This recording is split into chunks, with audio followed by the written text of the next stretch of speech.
We are Novels Hall Dynasty. If you want to listen to more novels or more chapters of this novel, visit a path with the name of Novice Hall Dynasty. We continue with the novel. Age of Adepts. Part 1. Prologue. 2032, Earth. After many years of development, the first generation of the biological assistance chip was released. This biological assistance chip was said to work by being embedded into one's DNA and would perfectly merge with the host, fully utilizing the current abilities of the host and assisting them in all facets of their lives, whether they be work, school, or entertainment related. Of course, in order to avoid the chip becoming too intelligent and taking control of the user, the first generation of the chip didn't possess a complete, working artificial intelligence, but only had simple data storage and analysis functions.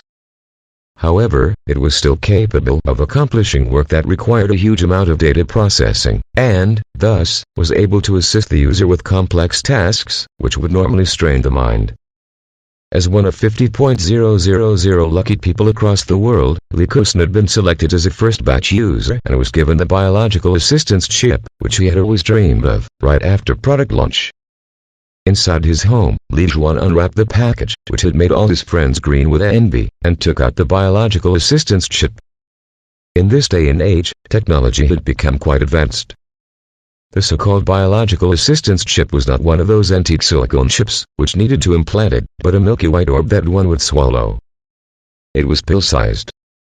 Following the instructions in the user manual, Li Juan swallowed the orb and lay flat on his bed, patiently waiting for the chip to be absorbed into his body.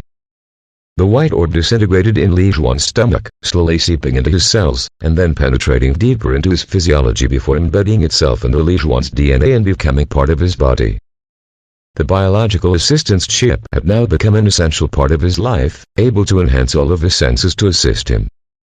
But, as other users of the chip were busy getting used to a whole new set of senses, Li Juan, who was obsessed with data and computing, was busy connecting the chip to the internet. However, as he was getting ready to experience the pleasure diving into the world of data, at the very moment that the biological assistance chip connected to the link that led him to the vast amount of data in the New World Information Network, the immense ocean of data contained within immediately swallowed Li Juan's small, weak-souled consciousness. Chapter 1. Into dark, oppressive swamp filled with a thick, wet fog. Even the harshest sunlight was unable to penetrate the low clouds and gloomy fog, so anyone walking through this area would feel a constant chill on their skin. There were small, foul-smelling ponds everywhere one looked. These ponds were inhabited by a myriad of strange creatures. Whenever wanderers visited, this desolate and silent land would become a paradise for those creatures, many of whom fed on flesh and blood. Demon rattans, scavenger crows, ghost nannies, and giant swamp alligators. Each of these terrifying demonic beings made travelers avoid this place like the plague. But, right in the center of this swampy land, where no reasonable living human being could bear to live, a dark-looking tower loomed over the surrounding land. It was a tall stone tower, with a height of over 100 meters. Its foundation was made entirely of avet, so when the darkness of night came, the entire tower would radiate a chilly and silent glow, making it especially attractive to evil spirits and wraiths. Maybe it was because of the lack of basic maintenance and care, but the lower part of the tower was completely entwined with the crazily growing vines of a demon rattan, making its surface look like it was filled with wooden spikes that shined like metal. If any ordinary man became entangled in these vines, all the blood in his body would be sucked out. Eventually, his corpse would join the others in the huge pile of bones lining the base of the tower. The sky darkened with the coming night. A candle was lit inside the tower. The candlelight leaped through the narrow window on the side of the tower.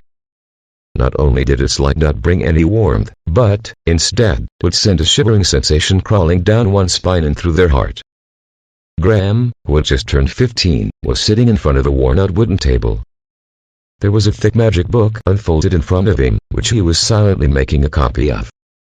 Although he had arrived in this world 2 years ago, the discomfort of his soul still gave him frequent headaches. His mind was distracted, the scenes of what happened back on Earth continually flashing through his eyes. In his distraction, the tip of his writing brush paused for a moment, causing a big lump of ink to well up on the crude goat skin. Damn it! I failed again. Graham's brows knitted into a tight frown. He couldn't control himself and clenched his fists. He wanted to scream out in anger, but he took a deep breath and held still for a while. After a long time, he finally managed to suppress the urge. This world was no longer the earth that he was familiar with, and the body he was now inhabiting was not his original body either. It once belonged to an apprentice adept, whose name was Graham. In brief, he was just a wandering soul, who managed to take over this body right at the moment when the original Graham died. Retaining nothing from his original life, he traveled from Earth, where magic didn't exist, and came to this world of advanced magic, where foul demons and nonsensical creatures freely roam. This world was a place where Adepts stood at the top. The process of adopting overwhelmed Li Juan, such that he almost ended it all right there, but luckily, after merging the memory fragments that beefed in this body, Li Juan had gained a basic linguistic ability. Otherwise, just with the weird pronunciations and grammar in this world, along with the completely different alphabet, which looked like swimming tadpoles, would be enough to torture him to death. Even so, the headache that frequently struck him troubled him deeply. In this place, he never dared to expose his real identity. He could only use Graham's name, trying his best to struggle to survival in this tall tower. Although he was simply an apprentice adept living under Great Master Anderson, his glorious status would draw envy from most people living in this world. However, only those people who actually lived in this tall tower would know that not only was this not an enviable position to be in, but could actually be considered a terrifying form of torture and punishment. An apprentice adept's basic job was to work diligently and conscientiously, taking care of the daily life of their Great Master, in this case, Great Master Anderson. They were also in charge of cleaning up the magic experiment equipment, keeping the inside of the tower clean, taking care of those demon creatures outside of the tower, and being a part of Great Master Anderson's experiments. Although the last job was rare, when the wagons that brought slaves or condemned prisoners were a few days late, Great Master Anderson, who easily became frustrated when there was a lack of beings to experiment on, would order a random apprentice to become his temporary lab rat. It was said that Mary, who came from Antique Province and lived next to Graham, was fortunate to become the experimental partner for Great Master Anderson last month. She didn't die from the magic experiment, although her body was seriously contaminated, and she had some horrifying mutation now. Since she came out from the laboratory, wearing a thick cloak which covered her entire body, she had just hidden in a room and never left. Many apprentice adepts thought that Mary might have died in her room. But Graham knew the truth. Mary was still alive. At night, in the unnatural stillness of that tower, he could hear the sounds of agonized groans scratching against the wall. Because of that, while everyone else was asleep, he would throw some food, which he had snuck back to his room, into a room through those tiny windows on the tower. Although Graham had his own problems to deal with, he still had some compassion inside him, from his time back on Earth, so he felt he should try to help Mary, as best he knew how. Today, the headache came at the wrong time. It chose to strike him right when he was making a copy of the book. He was low on money, yet he had wasted another piece of goatskin paper. Although it was just a crumpled and crude goatskin paper, it was worth about 2 silver coins. In this world, the most commonly used currency was the gold coin. A gold coin could be exchanged for 10 silver coins, and a silver coin could be exchanged for 10 copper coins. 5 copper coins was about how much money most people in this world made a day. Hence, for most, an ordinary-looking piece of goatskin paper was considered a huge fortune. But in this place, it was just rubbish that an apprentice adept could simply throw away. However, within the tall adept's tower, nothing was ever truly free. Graham was required to pay for a room, food, and board, along with the cost of learning with his own efforts. The only ways to earn money required one to walk out from the tall adept tower, and either feed those brutal and ferocious demon creatures, take care of those eerie and strange demon plants, or searching out and harvesting the magic material specified by Great Master Anderson. One could also earn money by cleaning out some of the dangerous areas within the tower. When carrying out these tasks, they would put on a magic talismans made by the great adept himself, which would allow them safe passage through the magic formation around the tower. But in this mysterious and strange world, a mere talisman could allow one to consider themselves absolutely safe. Every couple of months there was always an incident where a few unfortunate guys would be devoured by demon creatures or plants when taking care of them. Sometimes people were struck down by magical energy while cleaning up some experiment of the great adept. Therefore, most of the time the safer tasks would be taken by senior apprentice adepts, and, as a result, the weaker apprentice adepts could only pick more dangerous tasks to earn their money and knowledge points so they could continue their magic training. Money was, of course, used to buy one's daily needs, while knowledge points were used in buying knowledge. It was a currency system created by the great adept himself. In the library within the tower, each magic book was labeled with different knowledge point values. Borrowing books would require knowledge points, not money. The apprentices had to work hard to earn knowledge points, but those hard-earned points would only allow them to borrow that book for a very short amount of time. The time was so short that it was totally not enough for an apprentice to master all the knowledge within the book. Therefore, most of the apprentices had made a habit of copying the books themselves. Whenever they borrowed a magic book, the apprentice would put all their efforts into copying the knowledge they needed, so they could continue to study in future. Copying books required ink and goatskin paper. Obviously, these were not free either, and thus the apprentice adepts needed even more money. Of course, if an apprentice adept came from a rich family, then they could spend a huge amount of money in exchange for knowledge point. The exchange rate between them was 1 knowledge point cost 100 gold coins. For example, the glossary of demon creatures, which Graham had borrowed today, had cost him 3 knowledge points. He could only borrow it for half a day. With Graham's copying speed, based on his best estimation, he would have to borrow it 3 times in order to make a complete copy of this book. This would cost him a total of 9 knowledge points. Graham would have to leave the tower 2 weeks in a row in order to earn these 9 knowledge points. So he didn't feel even the slightest bit upset for wasting a piece of goatskin paper, but he was furious that he had wasted 2 hours of his precious time of copying the book. Graham took another deep breath, and did his best to stamp out his anger, as doing so would help his book copying later. However, in the next moment, a familiar beeping sound suddenly resounded in his brain. Beat biological energy has reached the required amount. Biological assistance chip, serial number ZXJ9521 initiating. Graham let out a cry of surprise. Biological assistance chip. Once upon a time, during the tough time when he had just arrived in this new world, Graham had indulged himself in fantasies where he became a mighty immortal who traveled to a new world with a divine weapon. But too bad for him, besides giving him frequent migraines, the damn chip had never shown any signs of activating. Surprise, surprise, it had finally decided to work today. After the chip finished adjusting to its new state, a graceful yet emotionless female voice resounded in Graham's brain. Host detected, establishing database, please wait. It could still identify his new body. That was unexpected. After all, this was a world of advanced magic. The entire dimension was filled with a mystical material called lemendum. Based on the differences in these basic elements, these lemendum were classified into types, like earth, fire, wind, light, darkness, etc. Adepts would have differing levels of affinity to these elemental types, and thus there were different fractions among adepts. Because this system was completely different from how Earth operated, Graham was troubled in how to standardize the data in this world, so having the chip here to attempt to quantify these things brought him hope. Chapter 2. After a long wait, the biological assistance chip finally completed its first self-test. Soon, all of Graham's basic attributes were projected into his mind.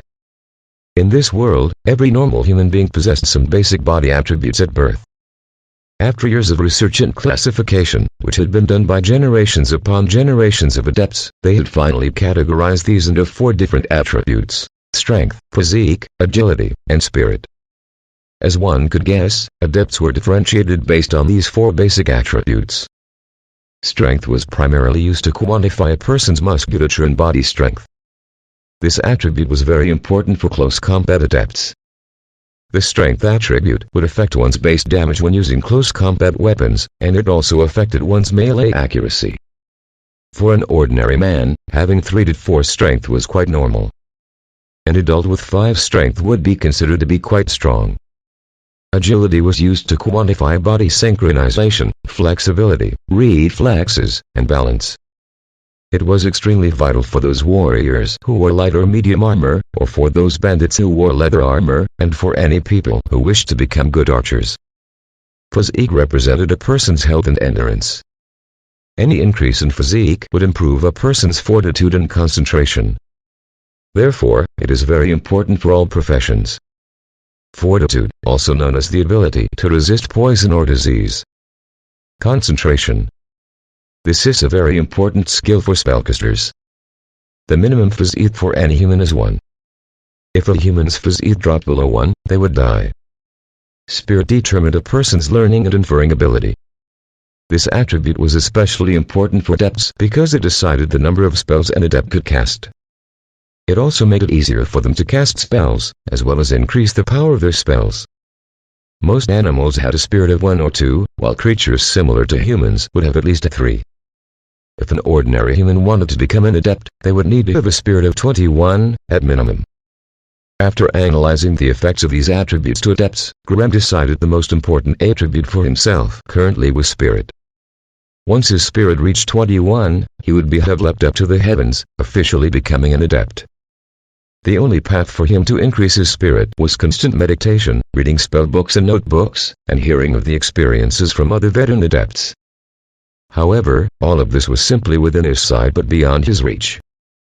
Because, in this gloomy and cruel world of adepts, knowledge equaled power, and thus was hard to come by. Why did so many apprentice adepts ignore the risks and stay in this place, even though they knew there was great danger waiting for them everywhere? Simple, it was because this was the only place where they could seek knowledge and resources for growth.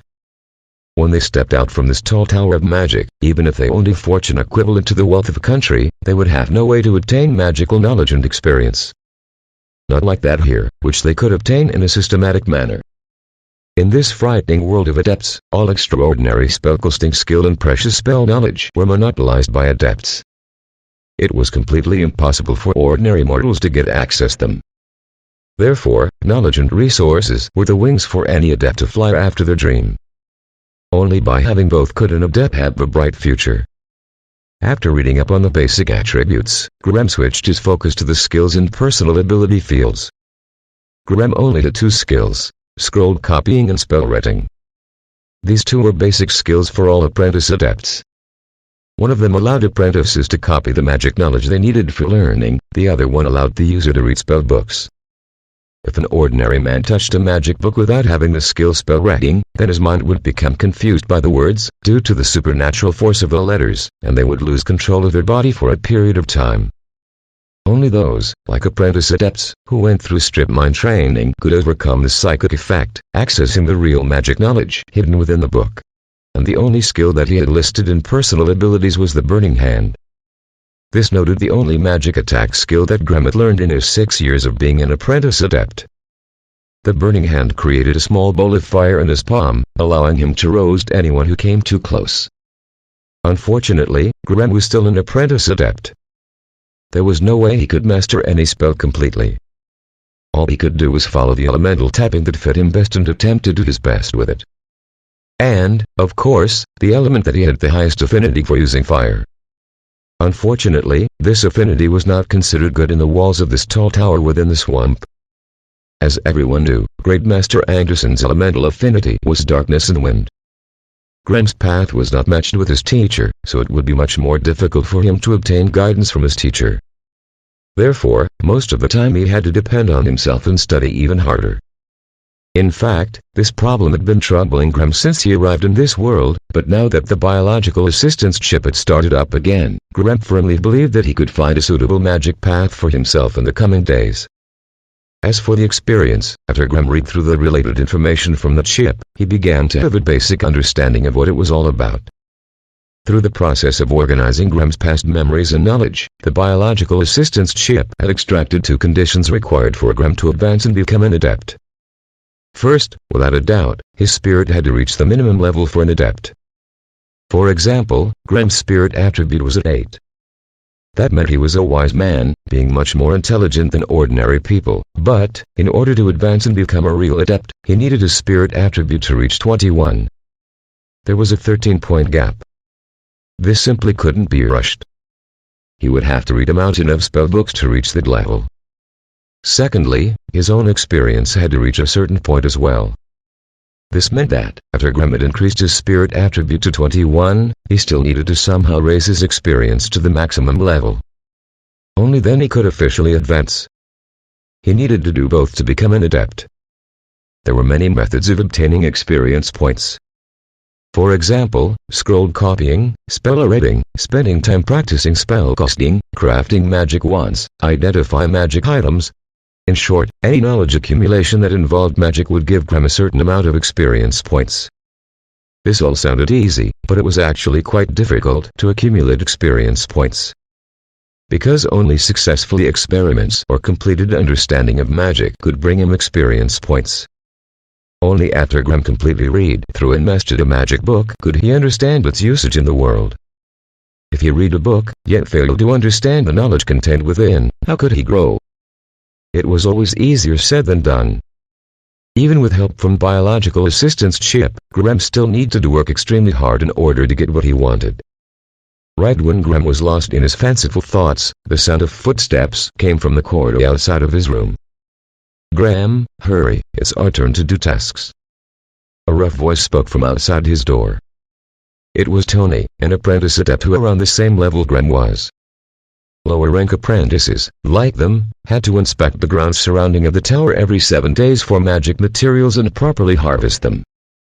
This was also one of the daily tasks the master of the tower had given to apprentices.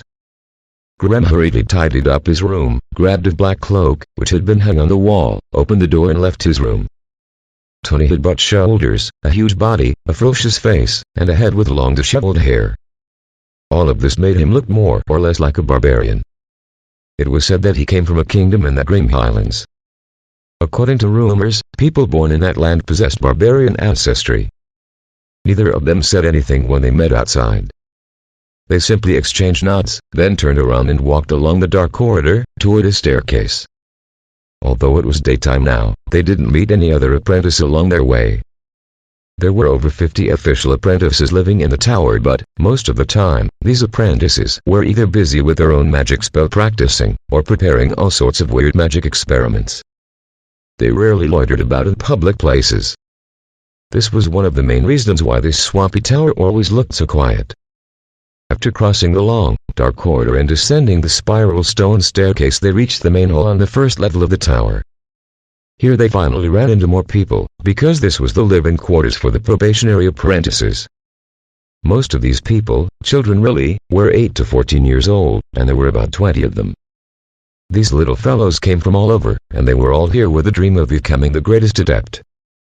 But, little did they know, the path to becoming an adept was incredibly tough and terrifying, and that path was all that was in their futures. Actually, there was a strict separation of the population in this tower. In general, most of these children only had around 3 to 5 spirit points. Therefore, they were currently not considered real apprentice adepts, and, thus, they could only be addressed as probationary apprentices. All probationary apprentices had to complete their basic training in language and writing. Also, they could only advance when they were able to sense their elemental affinity and gather elementium while meditating. Only then would they have a chance to climb up to the second floor and become an official apprentice adept. As for those fellows who could never reach this basic requirement, they would be weeded out. Assisting these little fellows in completing their meditation, teaching them language and writing skills, instill them with the basic rules of the magic world. Of course, it was impossible to let the great master adept carry out these low-grade jobs. Therefore, it became the daily routine for official apprentice adepts in the tower. But, such an easy daily task would never fall into Graham's hands. After saying hello to Wallace, who was teaching those probationary apprentices their language class, both men ignored the burning glances from these little fellows and went straight through the main hall, quickly coming to a tightly sealed stone door. Tony placed his right palm against the stone door and spoke in a low voice, "Kuriamata."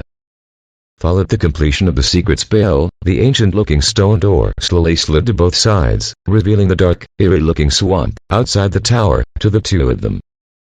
Chapter 3. This was an eerie and fearsome magical swamp. Though it was daytime, the thick clouds and fog meant that very little light was able to get through, and thus the world looked quite dreary.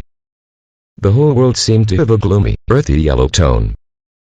After living in such an environment for a long time, even the character of a person would change and become darker.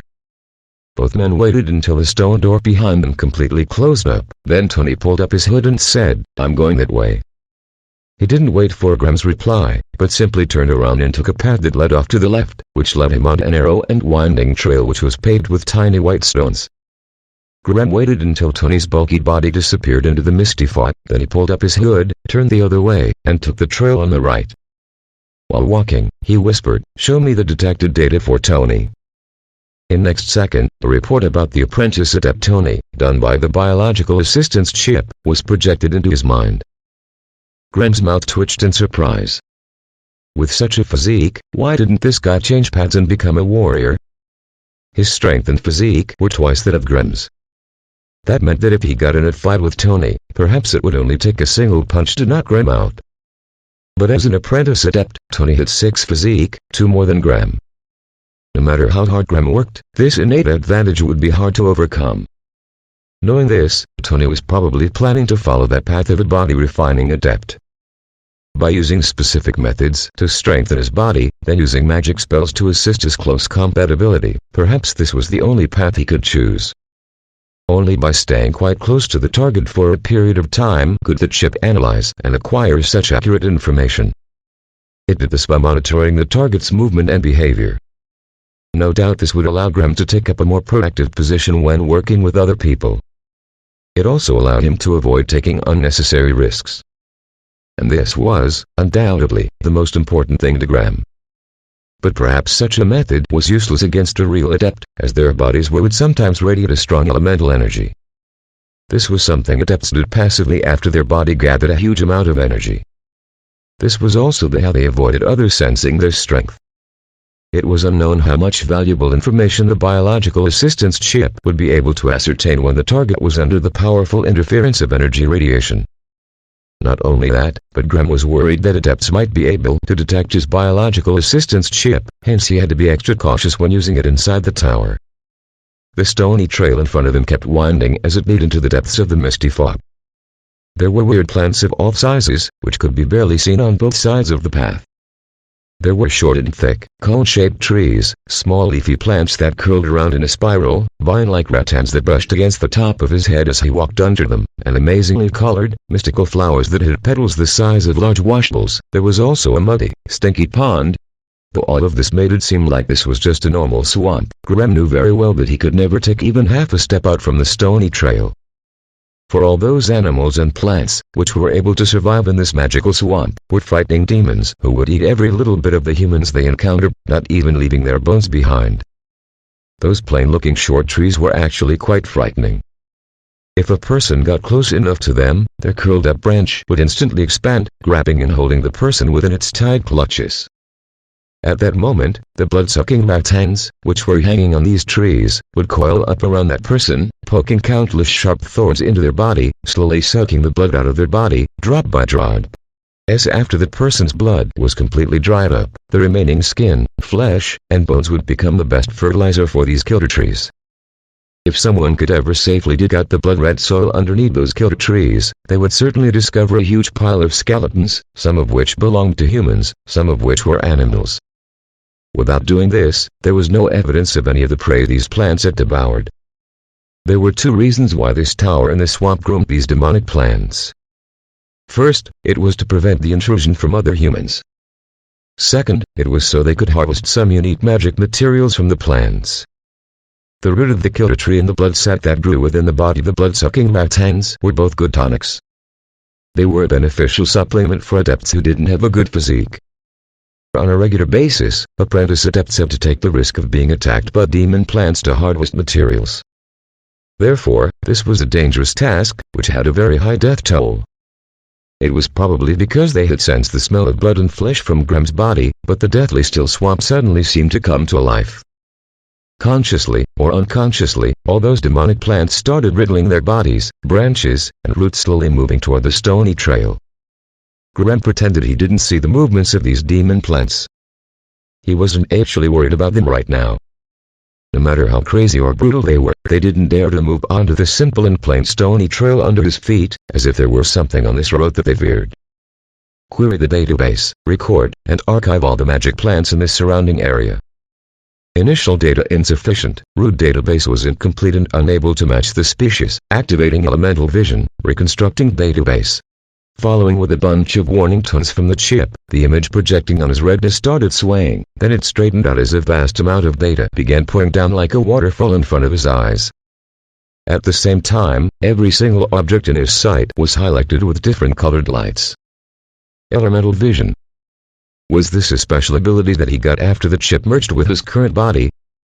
The plants were highlighted with a green-colored light, indicated these plant demons contained a lot of elementium that was, unsurprisingly, often found in natural plants.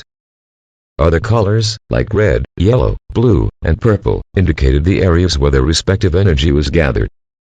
Besides these, the ever-changing humidity, temperature, wind speed, thickness of poison particles, distribution of element particles and their circulation, all the data which the chip could detect was projected onto his eyes in a colorful dynamic graph. Graham frowned. This colorful and overcomplicated retinal projection had seriously affected his normal vision. This was too much information. Remove useless colors, remove diffused highlights, only focus retina vision on the most common energy ranges. After Graham gave out his commands, one after another, finally the glaring, colorful orb dimmed down bit by bit, and all the items in his vision had once again resumed their normal colors. The thick and pale misty fog had now turned into countless lumps, threads, and sheets of slow-moving water elemental particles. They were constrained by a mysterious force, and couldn't spread out, but were forced to cover this magic swamp month after month, year after year. Graham stopped moving and stood straight. Hiding under the shadow of his hood was a pair of brightly flashing eyes, staring out at the demon plants beside the trail without blinking. With the help of his brand new vision, the true color of these plants hiding under the disguise of the swamp had finally been revealed. Underneath the wrinkling and withered tree skin was an army of eerie-looking ghost faces that were tightly squeezed together. All of them were the souls trapped by the killer trees. Also, Graham could see a green-colored energy illumination on the needle-like prickles on the edges of the killer tree's branches. This energy should indicate the presence of the paralytic poison that the killer tree used to sedate its prey. As for the blood-sucking ratans, which hung from the killer tree, they looked completely demonic, as they were entirely blood-red under his elemental vision. It was pure blood that flowing underneath its twisted, creeping green skin, and, right at the spot where it connected with killer tree, within a hollow tree cavity, numerous blood sacs, the size of a human fist, were pumping at a regular tempo, making them look like human hearts. Caw-cawed together with few piercing caws, a group of scavenger crows flew in and stopped on a tree branch, moving their blood-red eyes and staring at Graham. Honestly speaking, being stared at by a group of ominous demons like this made Graham feel incredibly uncomfortable. Faced with this group of dangerous swamp demons, Graham didn't dare be the slightest bit careless. Although scavenger crows were not considered to be strong demon beasts, their blood-red eyes had the ability to doom, and there have been some frightful incidents in which apprentice adepts had their eyes blinded by these crows. Seeing that these scavenger crows were itching to attack, Graham raised his right arm and softly intoned a spell that he had memorized. After 5 seconds of spell casting, a large red magic fireball appeared in Graham's hand, twisting violently. Graham's entire right hand was completely covered by this magic fireball, but he was still safe and sound. This was his burning hand spell. After spending 6 years in the magic tower, this was the only spell Graham was able to use. With Graham's current ability, he could barely stretch the flame at 5 steps. That was his limit. Therefore, it could, currently, be considered a close-range spell. The violently burning magic flame brightened the surrounding fog. The powerful ripples generated by the fire element had finally made these demons realize that this human in front of them was not something they could easily capture. As for those demons who were slowly gathering around Graham, it seemed like they were struck with a great terror, and all of them quickly fled away from the sides of the trail in a great panic. Also, that group of scavenger crows were letting out loud caws as they flew into the sky, briefly wheeling about in the air above and disappearing into the depths of the fog. Graham breathed out a long sigh of relief. With this, the pressure on him had been reduced. None of these demons had the guts to step onto the stony trail, but that didn't stop them from using their own methods in order to try to lure or intimidate apprentice adepts into leaving the stony trail.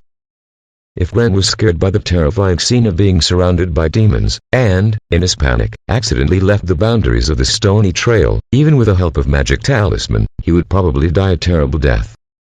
The soul, blood, and flesh of an apprentice adept. No doubt they were much more delicious than ordinary humans or wild beasts. Besides, this did violate the agreement between the demons and the magic tower. Therefore, every inspection trip outside of the tower was a thorough check of willpower. Once these demons found a weakness in one's mind, the future of the person would not be good. Record everything you can about these demons. Graham said calmly. Beep, record completed.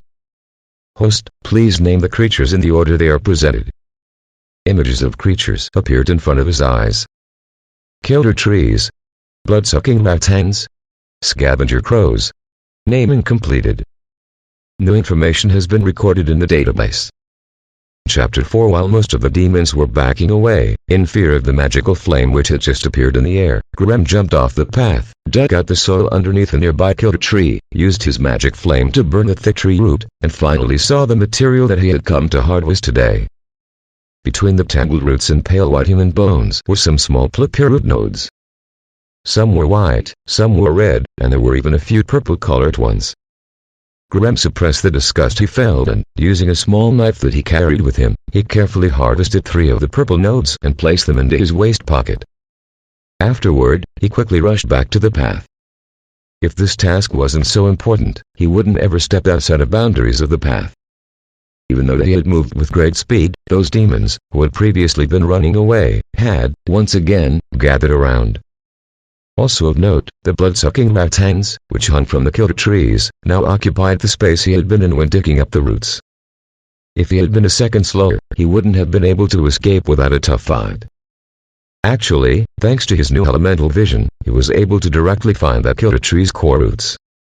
If it was before, he would have had to make repeated trips from the path to find his harvest. The more trips off the path he had to take, the higher the risk. He continued following the eerie trail for another 200 meters, soon leaving the main clump of killer trees. In front of him, he saw a horrible ghost tree, which looked alive as it stretched over the stony trail. The vines and tree branches hanging down from it looked alive as they wriggled in the air. Pulling out the magic talisman from under his shirt, Graham whispered the secret spell that every apprentice adept had to master. Mentorius Sinara. Upon the completion of the secret magic spell, a mysterious, invisible force erupted from the talisman, quickly covering every inch of his surroundings. A warning blared within Graham's mind. Abnormal force field detected. The functionality of this chip is being interfered with. The voice of the chip got weaker and weaker. It slowly faded into a soft whine before eventually going completely silent. Graham ignored the chip, then he started striding forward while holding the magic talisman up above his head. With each step he took, the vines and tree branches in front of him receded. Eventually they separated, allowing him to pass through and continue on his way. Now that he was done with the killer trees and blood-sucking rat-hens, it was time for him to enter what was known as a paradise for a type of being known as a demon baby.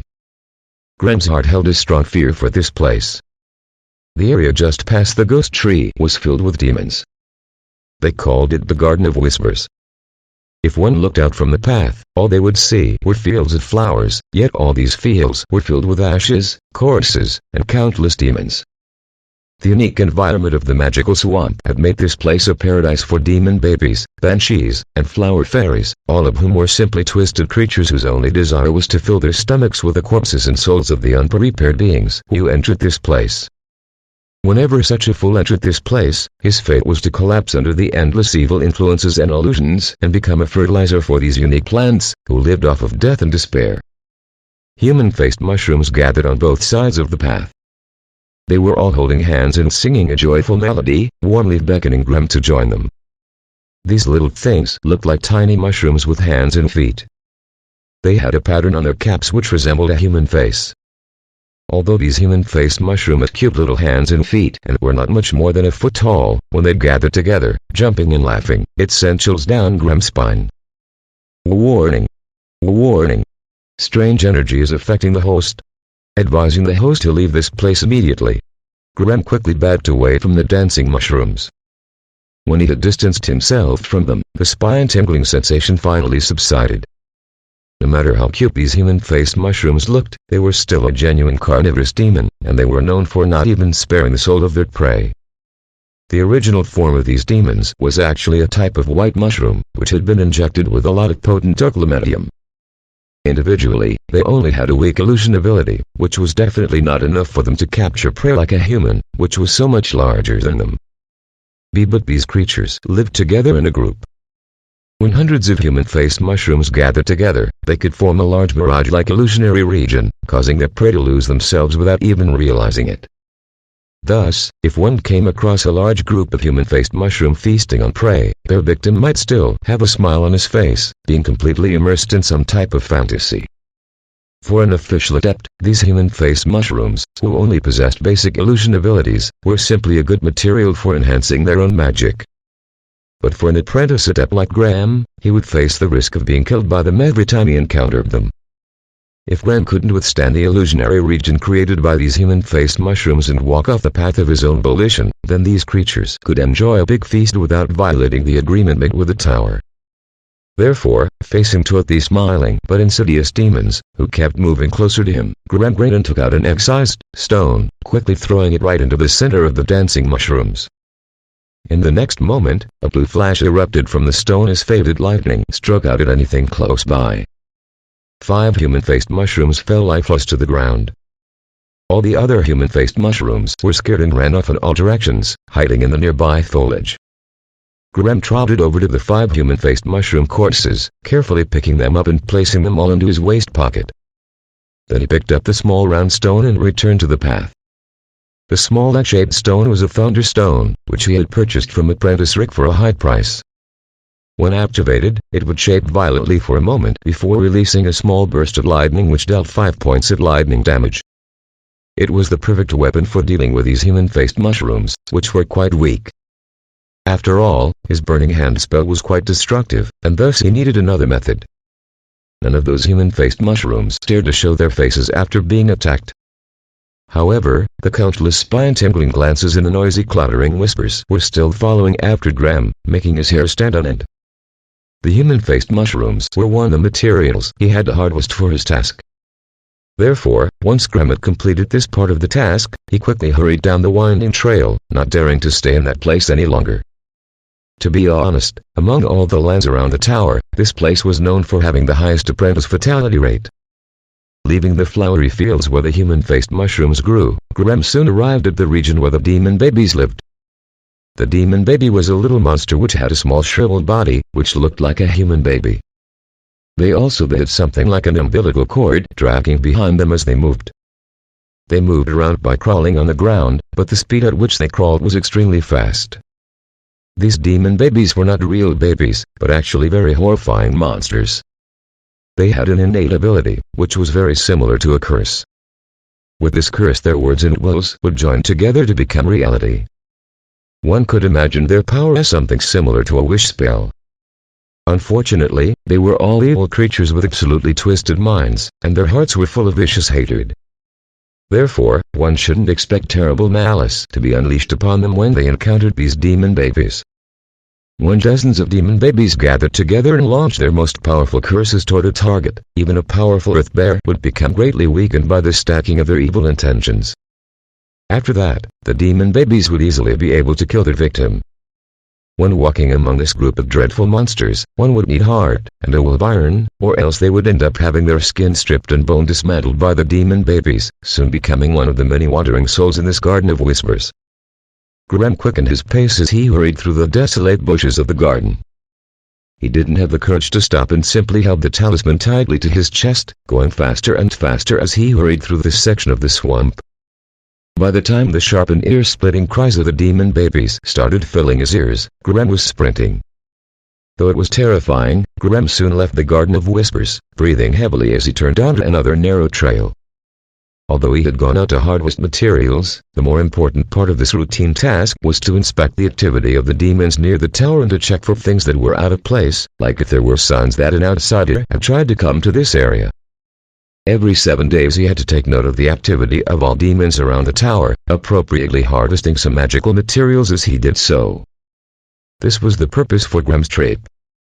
In fact, the region he was inspecting was actually a part of the inner boundary of the magical swamp.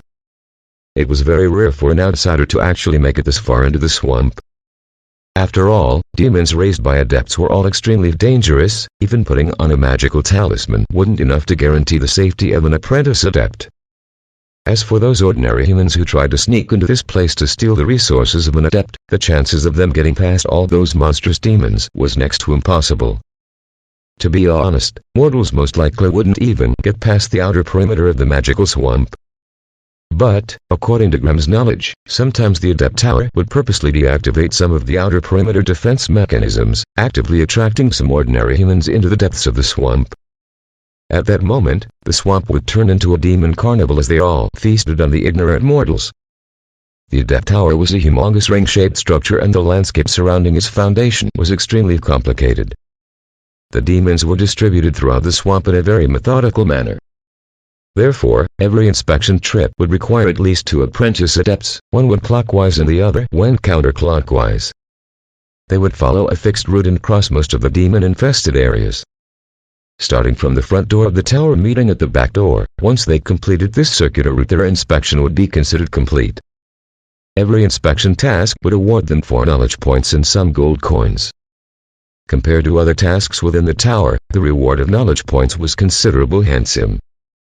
But, even with such a high reward, most of the apprentice adepts, who hungered for knowledge points, would still step back from this inspection task, avoiding it like the plague. The reason for this was obvious. The fatality rate for the inspection task was definitely the highest among all the tasks in the tower. None of the other tasks could surpass it. For this inspection trip, Graham took the counterclockwise route, where he was required to go past the grove of killer trees, the human-faced mushrooms field, the Garden of Whispers, and a few other areas. As for the other apprentice adept, Tony, he took the clockwise route, but it wasn't a safe route either. After all, those giant alligators and parasite bug queens were just as dangerous as some of the creatures on their side. Especially when you had to harvest some of the alligator eggs or bug cocoon.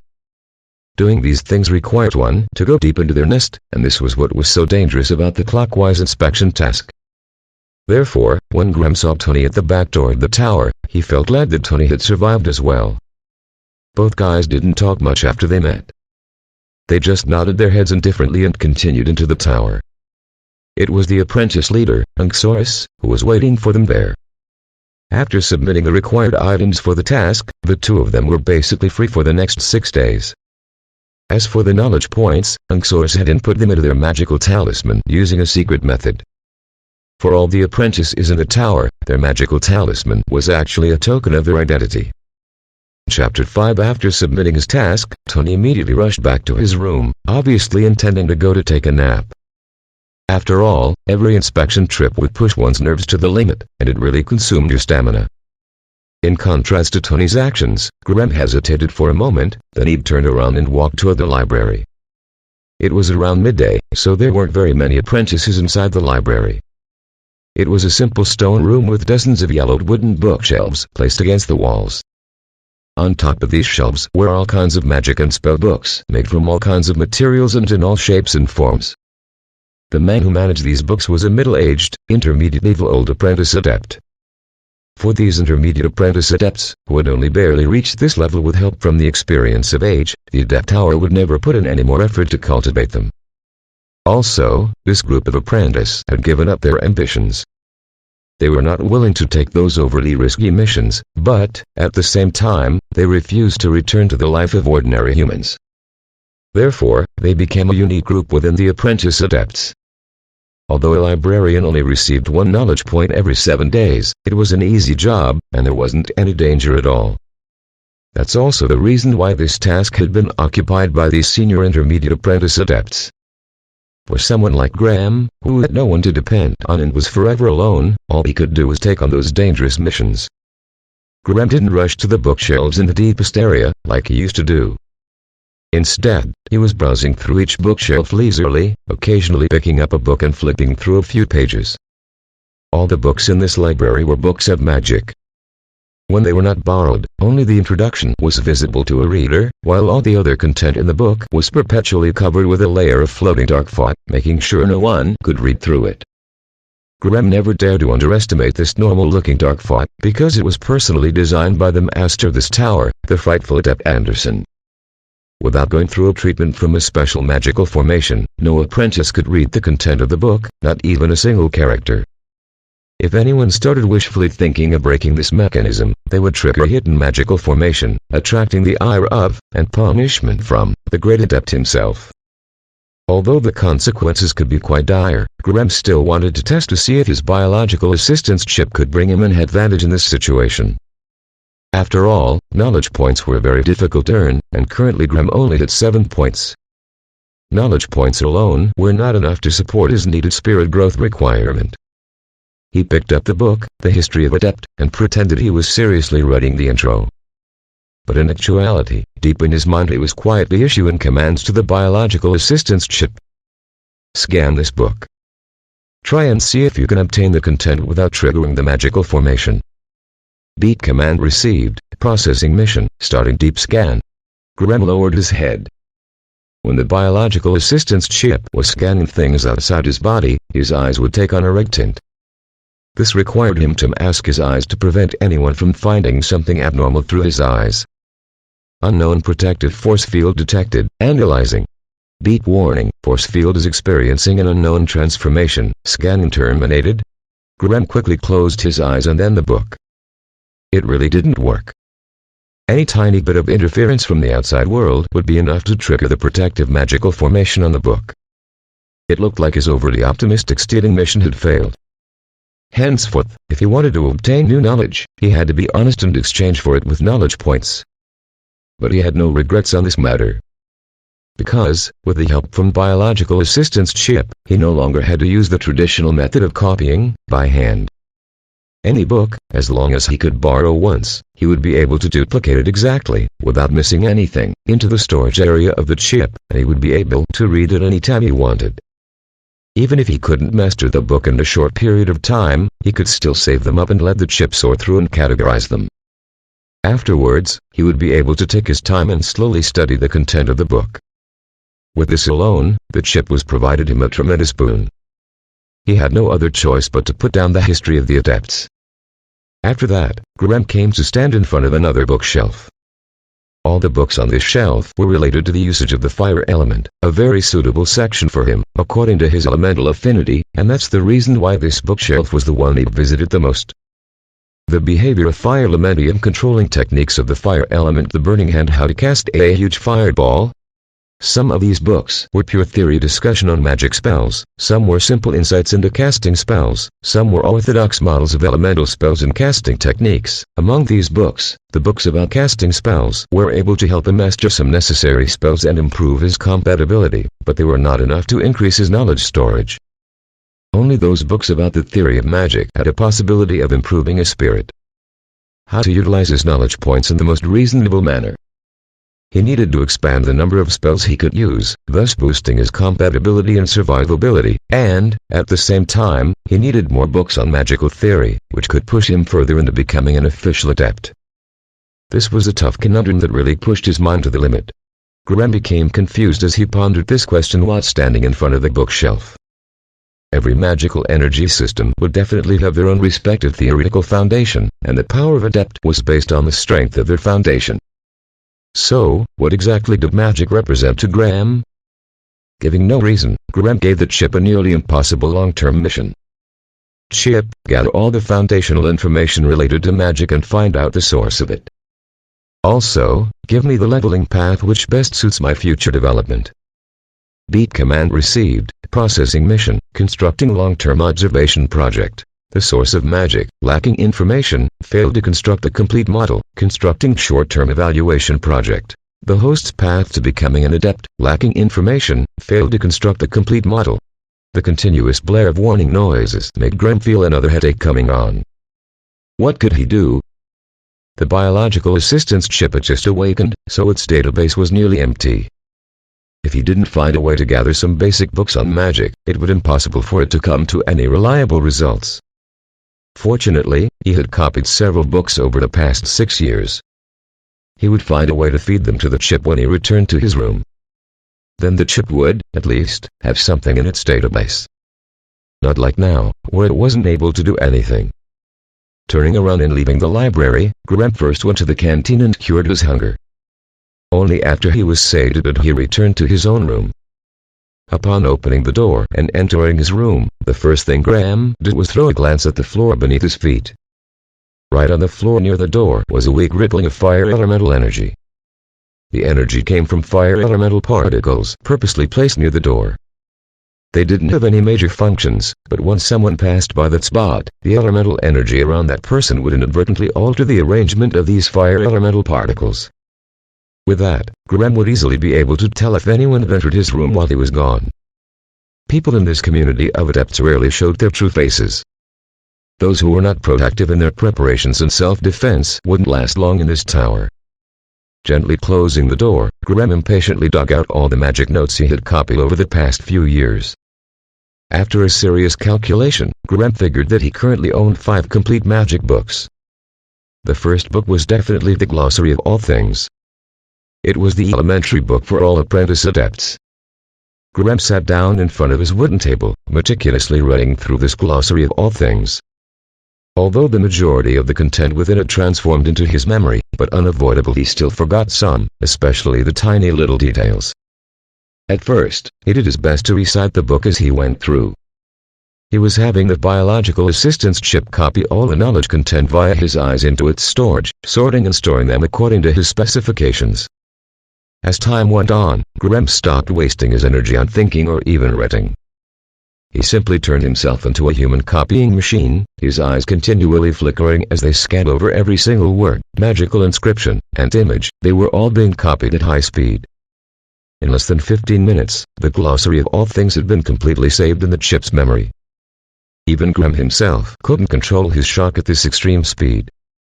As the core elementary book for all apprentice adepts, this Glossary of All Things recorded over 10,000 different races and unique creatures that had been discovered in the Adept mainlands.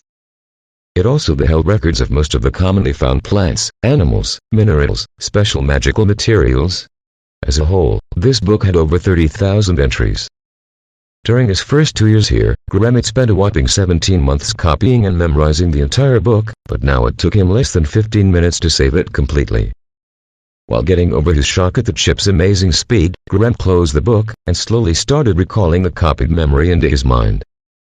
Information on any species, fauna or flora, would appear in his mind as soon as he thought of it. The chip would also project any related information and data into his mind.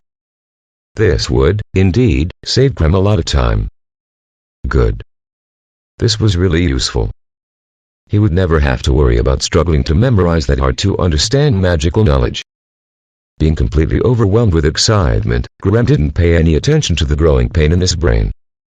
He couldn't wait and quickly took out the second book, starting to duplicate it using the same method. The Beginning of Spirit Force, an orthodox book on magic theory. It mainly explained the raw source and application of the spirit energy used by adepts. It also contained some simple methods for exercising one's spirit force. After he finished copying the second book, Graham gently touched his head. He felt incredibly nauseous and tired at the same time. These were the symptoms of spirit energy depletion. As an apprentice adept, he was extremely familiar with this situation. During the period when he had just learned the Burning Hand spell, as he still couldn't master the output of his magic energy, he had always depleted his pitiful store of spirit energy. In the later stages, when he got more familiar with the casting of Burning Hand, he finally gained a level of proficiency over spirit energy usage without being taught by anybody. When one controlled magical energies, their spirit energy was proportionate to the strength of their soul. The stronger one's soul, the more spirit energy they had to use. Thus, that person would be able to cast more magic spells. Take Graham as an example. He had a spirit of 8, and his magical energy was 10 times his spirit. In this case, 80 points. There were some adepts who liked to call this magical energy adept energy. Anyway, these 80 points have adept energy where all Graham's current abilities afforded him. Chapter 6. A simple Burning Hand magic spell would require Graham to expend approximately 20 adept energy points, which meant that Graham could cast 4 Burning Hand spells in a row. But, of course, that was just in theory, as it was extremely difficult to achieve that in reality. When an adept had a full energy pool, his mind was performing at its best. No matter whether he was pondering over hard questions or casting spells, he would perform the best when his energy pool was full, but when an adept's energy pool was at its max, his mind would become fatigued. The most significant expression of this would be dizziness and the swelling of certain tissues in the brain, causing the adept to feel sick and start throwing up. If he tried to cast a spell at that moment, even a spell that would normally only take him 5 seconds, he might not even be able to cast it in 10 seconds, and there was a good chance he might not even be able to cast it at all. Therefore, when any adepts were required to frequently cast spells, they did their best to conserve a portion of their spirit energy so that they could avoid all the negative side effects of spirit fatigue. From the symptoms Graham was having, it was clear that his energy pool was at less than 5%, and thus he was suffering from spirit fatigue. The only solution for this was to get a good night of sleep. After all, sleep is how a brain relieves itself. The chip was great, but it consumed a large amount of Graham's spirit energy when it was operating. Hence, once he realized that he was suffering from spirit fatigue, Graham struggled to his bed, threw himself onto it, and immediately fell asleep. The rest of the day passed as he slept, and the darkness of night settled over the swamp. Now the moon had raised itself high up into the dark sky, though its face was rarely seen through the dense clouds and fog. A deep silence reigned over the quiet swamp tower as many of its residents went to sleep. During this time, a tall and bizarre dark shadow suddenly appeared beside Graham's bed, bending over him and quietly staring down at him. As the result of nausea from his severe spirit fatigue, Graham didn't sleep well. Even though he was sleeping, his brows were tightly knitted in a frown and his face was filled with distress. The bizarre-looking human figure had its back toward the moonlight, so its entire body was immersing in an indescribable darkness. No one would be able to clearly see its face, but no one could ignore the pair of blood-red eyes flickering on this unseen face. These eyes would make anyone who saw them shiver in fear. Blood, blood. I need blood. The dark shadow tremblingly stretched out both arms, as if to grab Graham's neck, but, for some unknown reason, it always retracted back, as if it was reluctant to do whatever it was trying to do.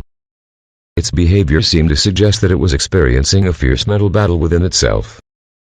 Also, it kept mumbling the same words over and over again, showing the intense struggle happening within.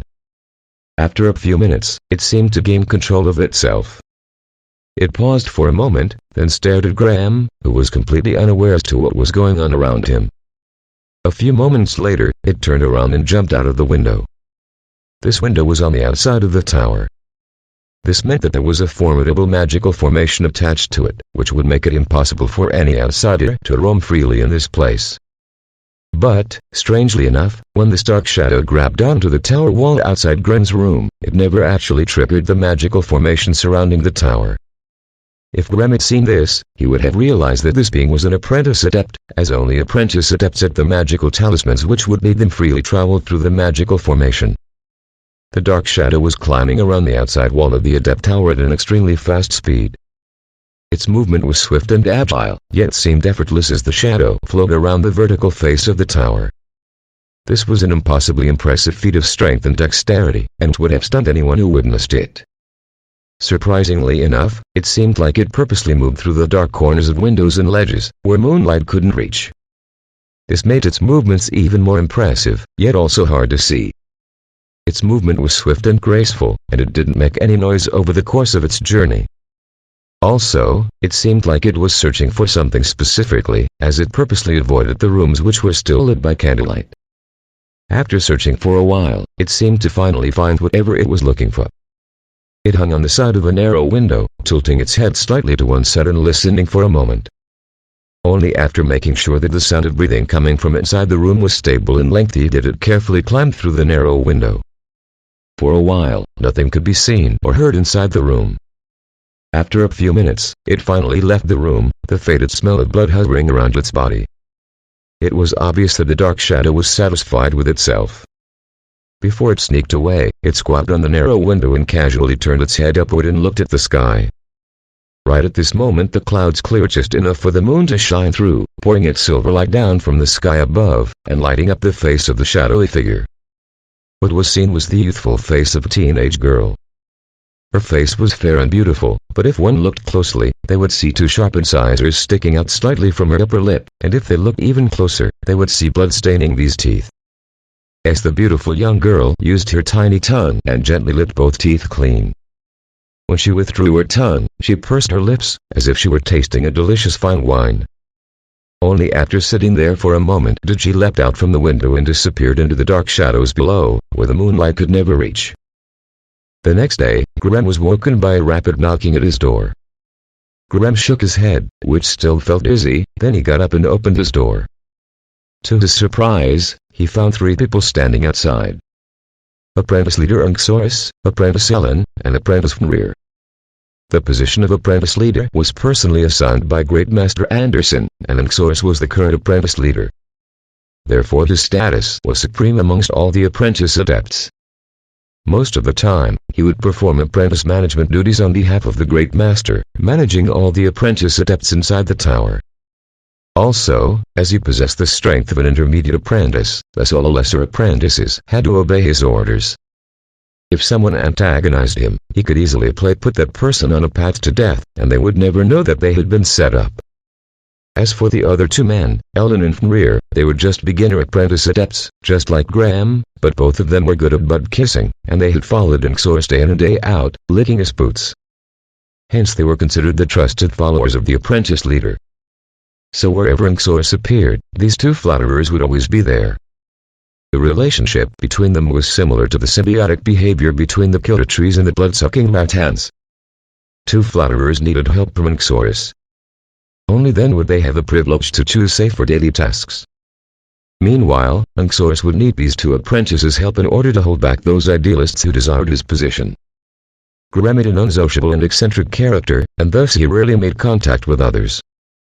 Therefore, the relationship between him and this group was not good, but not bad either. That's why he felt really surprised when he found out these guys standing outside his room. Apprentice Leader Unxoris was a young man in his mid-20s. He had a hawk nose, a pair of thick brows, and sharp eyes. Although his facial features didn't make him look fierce, it still gave an imposing air to anyone who stared at him. The moment when the wooden door opened up, Unxoris' flashing glance immediately fell on Graham's face, indistinctly making Graham feel as if his skin had been burned. Graham felt a small shock in his heart. He knew that this was an anomaly that only happened when one's spirit energy overflowed, and it was a signal that this guy's overall power had reached to a very high level. Among all the apprentices of the tower, there was actually very strict divisions which were based on the power of the apprentice. Those who had only mastered 1 or 2 magic spells, and possessed a spirit level of 10 or less were all beginner apprentice adepts, considered to be the lowest ranked among the apprentice adepts in this tower. As for those who had mastered 3 to 4 magic spells, and at a spirit level of 11 to 15 were classified as intermediate apprentices, and they were considered to be fairly strong power. Finally, those who mastered 5 or more magic spells, and at a spirit level of over 16 were the elite of the tower, the advanced apprentice adepts. Once an apprentice's spirit level reached 20, then he had gained the qualification to become a pseudo-adept, and the Great Master Adept would give him a special treatment, preparing himself for the ceremony which would mark them becoming an official adept. One must note that, currently, there were no real pseudo-adepts in this swamp tower.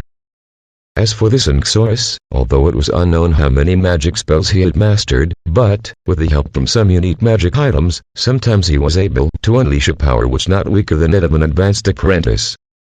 Within the tower, there were only 3 people who had reached the level of advanced apprentice: Hawkeye, Evil Bugs, and Madwomen. Of course, these were not their real names, but nicknames. Hawkeye was Clodagh, a frightening guy from the west coast. In order to strengthen his own power, he actually replaced one of his eyes with a hawk's eye. This gave him some bizarre abilities. Evil Bugs was Acton. He was even more bizarre than Hawkeye. He went as far as raise a swarm of horrifying bugs with his own blood and flesh. When fighting with him, a single careless mistake in battle would end with being eaten by thousands of bugs. As for the last one, Madwomen, she had an immense thirst for violence. Using a huge steel sword, which was taller than your average human, she was undefeated among all the apprentices. She was so violent and terrifying in battle that no one dared to challenge her. The 3 of them had either mastered some magic spells with tremendous power or possessed some bizarre and unique abilities. No matter what, they had long ditched the status of ordinary apprentices and all become candidates who had the potential to break through and attain the status of pseudo-adept. Thus, when facing with the flaming glance from such a powerful apprentice adept, Graham's spirit was clearly not enough to support him, and his mind was suppressed by the person in front of him. "Graham, something happened in the tower last night. Do you know anything about it?" Apprentice leader Unksaurus was still staring coldly at Graham without saying anything. It was Ellen who was doing all the talking. "What? Something happened? Was someone killed in a magical experiment?" Obviously, Graham had no idea what was going on. There were no issues with any magical experiments. Someone was murdered right inside his room. Finding that Graham's puzzled eyes and shocked expression didn't seem fake, Unksaurus spoke slowly, but his eyes were still focused on Graham's face, making sure he missed nothing of Graham's expression. "Murdered?" Graham was startled, but he immediately became freaked out and said, "Who died?" Although from time to time apprentice adepts died in accidents in this swamp tower, most deaths happened while on dangerous missions or from accidents and bizarre magical experiments. Not once had an apprentice adept been murdered by someone before. After all, every single apprentice adept was a precious treasure for Great Master Adept Anderson, so he would never allow his apprentices to murder each other. Once something like this discovered by him, those who violated his will would definitely be severely punished. Mort. Graham frowned. He knew this Mort. That guy was just an ordinary apprentice who had only mastered one magic spell, that was all he knew. The only other thing he could remember was that this guy had a face full of freckles, and was younger than him. "So why are you guys here?" "We need to check your room." "This is not out of spite against you, as we are checking every apprentice's room," Unksaurus said with a cold manner. "That's right, we have to check everyone's rooms. Move aside quickly, or we will tell the Great Master that you are to blame for this murder. Do you think you will live long if that happens?" No doubt Fenrir was the biggest nuisance here, spitting out threats against Graham. Graham felt anger well up in his heart, but he gripped his teeth and slowly pressed it down. They were checking everyone's rooms? Would you have the guts to check Hawkeye's room? How about Evilbug's room? Or maybe Medwoman's room? You guys would turn around and walk away if Medwoman was standing in front of you. Though his heart was full of rage, Graham simply frowned. He hesitated for a short moment before finally moving aside and letting them enter his room. Chapter 7. His room was small and cramped, being, at most, around 20 square meters. Just by standing at the door, one could see everything inside. There was a bed and a simple old wooden writing table. A few books were emptily placed on top of it, one of which was lying open. A few strange and mysterious symbols could be seen on the exposed pages. An old chair was also in sight. The paint on it had been worn away, revealing the original dark color of the wood beneath. A wood rack was sitting on one side of the room and there was a row of glass jars resting on top of it.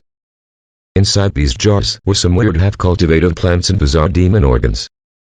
An iron-edged wooden box was sitting in the corner of the room. There was a trash can sitting right next to it. Other than these, there was practically no other furniture in the room. A derisive look could be seen in Ellen and Fenrir's eyes. Although they were also apprentice adept, both of them were living lives that were hundreds of times better than Graham. Not only did they have big, soft, and comfy beds in their rooms, but the luxurious decorations in their rooms was similar to that of human nobility in this world. Maybe it was because they wanted to show off their authority, but both apprentice adepts rushed into the room and began to rummage through his meager belongings. The mattress on the wooden bed was thrown to the ground, the books on the table were flicked about in a messy way, and an ink bottle was overturned, staining all the opened books with a large amount of ink. The iron-edged wooden box was opened up and all the clothes in it were dug out and thrown on the ground. Apprentice leader Unksaurus merely stood at the door and watched as his men wrecked Graham's room. He impassively looked on and did nothing to stop them. Graham stood beside Unksaurus. In his sleeves, his fists were repeatedly clenching and releasing. At the same time, his eyes were filled with a cold fury. After wrecking his room, Unksaurus's two lapdogs finally finished searching. Under the triumphant and snide glances of the two men, Graham coldly shut the door. He hurried over to the overturned wooden box. After briefly searching through the pile of messy clothes, Graham finally couldn't hold himself and cursed in a low voice. Python ratans, rab grass, black lotus flower, wild steel flower, grave moss. After risking his life and going on so many inspection trips, the magic materials he had arduously harvested from the magic swamp were all missing. It was obvious that apprentice leader Unksaurus's two henchmen had picked them up while searching for proof just now. Although he intended to rush out and confront them, when he thought of Unksaurus's insidious and gloomy expression, a tremor immediately went up Graham's spine. Clearly, these guys were using the excuse of investigating Mord's death to loot all the normal apprentices' resources. And because of Unksaurus's apprentice leader status, no one dared to confront them to their faces. Of course, these three bastards wouldn't be so stupid as to provoke one of the powerful people in this tower. They were only brave enough to pick on someone weaker, like Graham. Soon, they were knocking on the wooden door next to Graham's. Mary's encounter was no secret to these few guys. Since she hadn't shown herself for a long time, they were taking this as an opportunity to see her current status. Apprentice leader Unksaurus also wanted to know if she was still alive or not. But right when Ellen was getting so annoyed that no one was answering the door that he was about to break down the door actually opened up from the inside.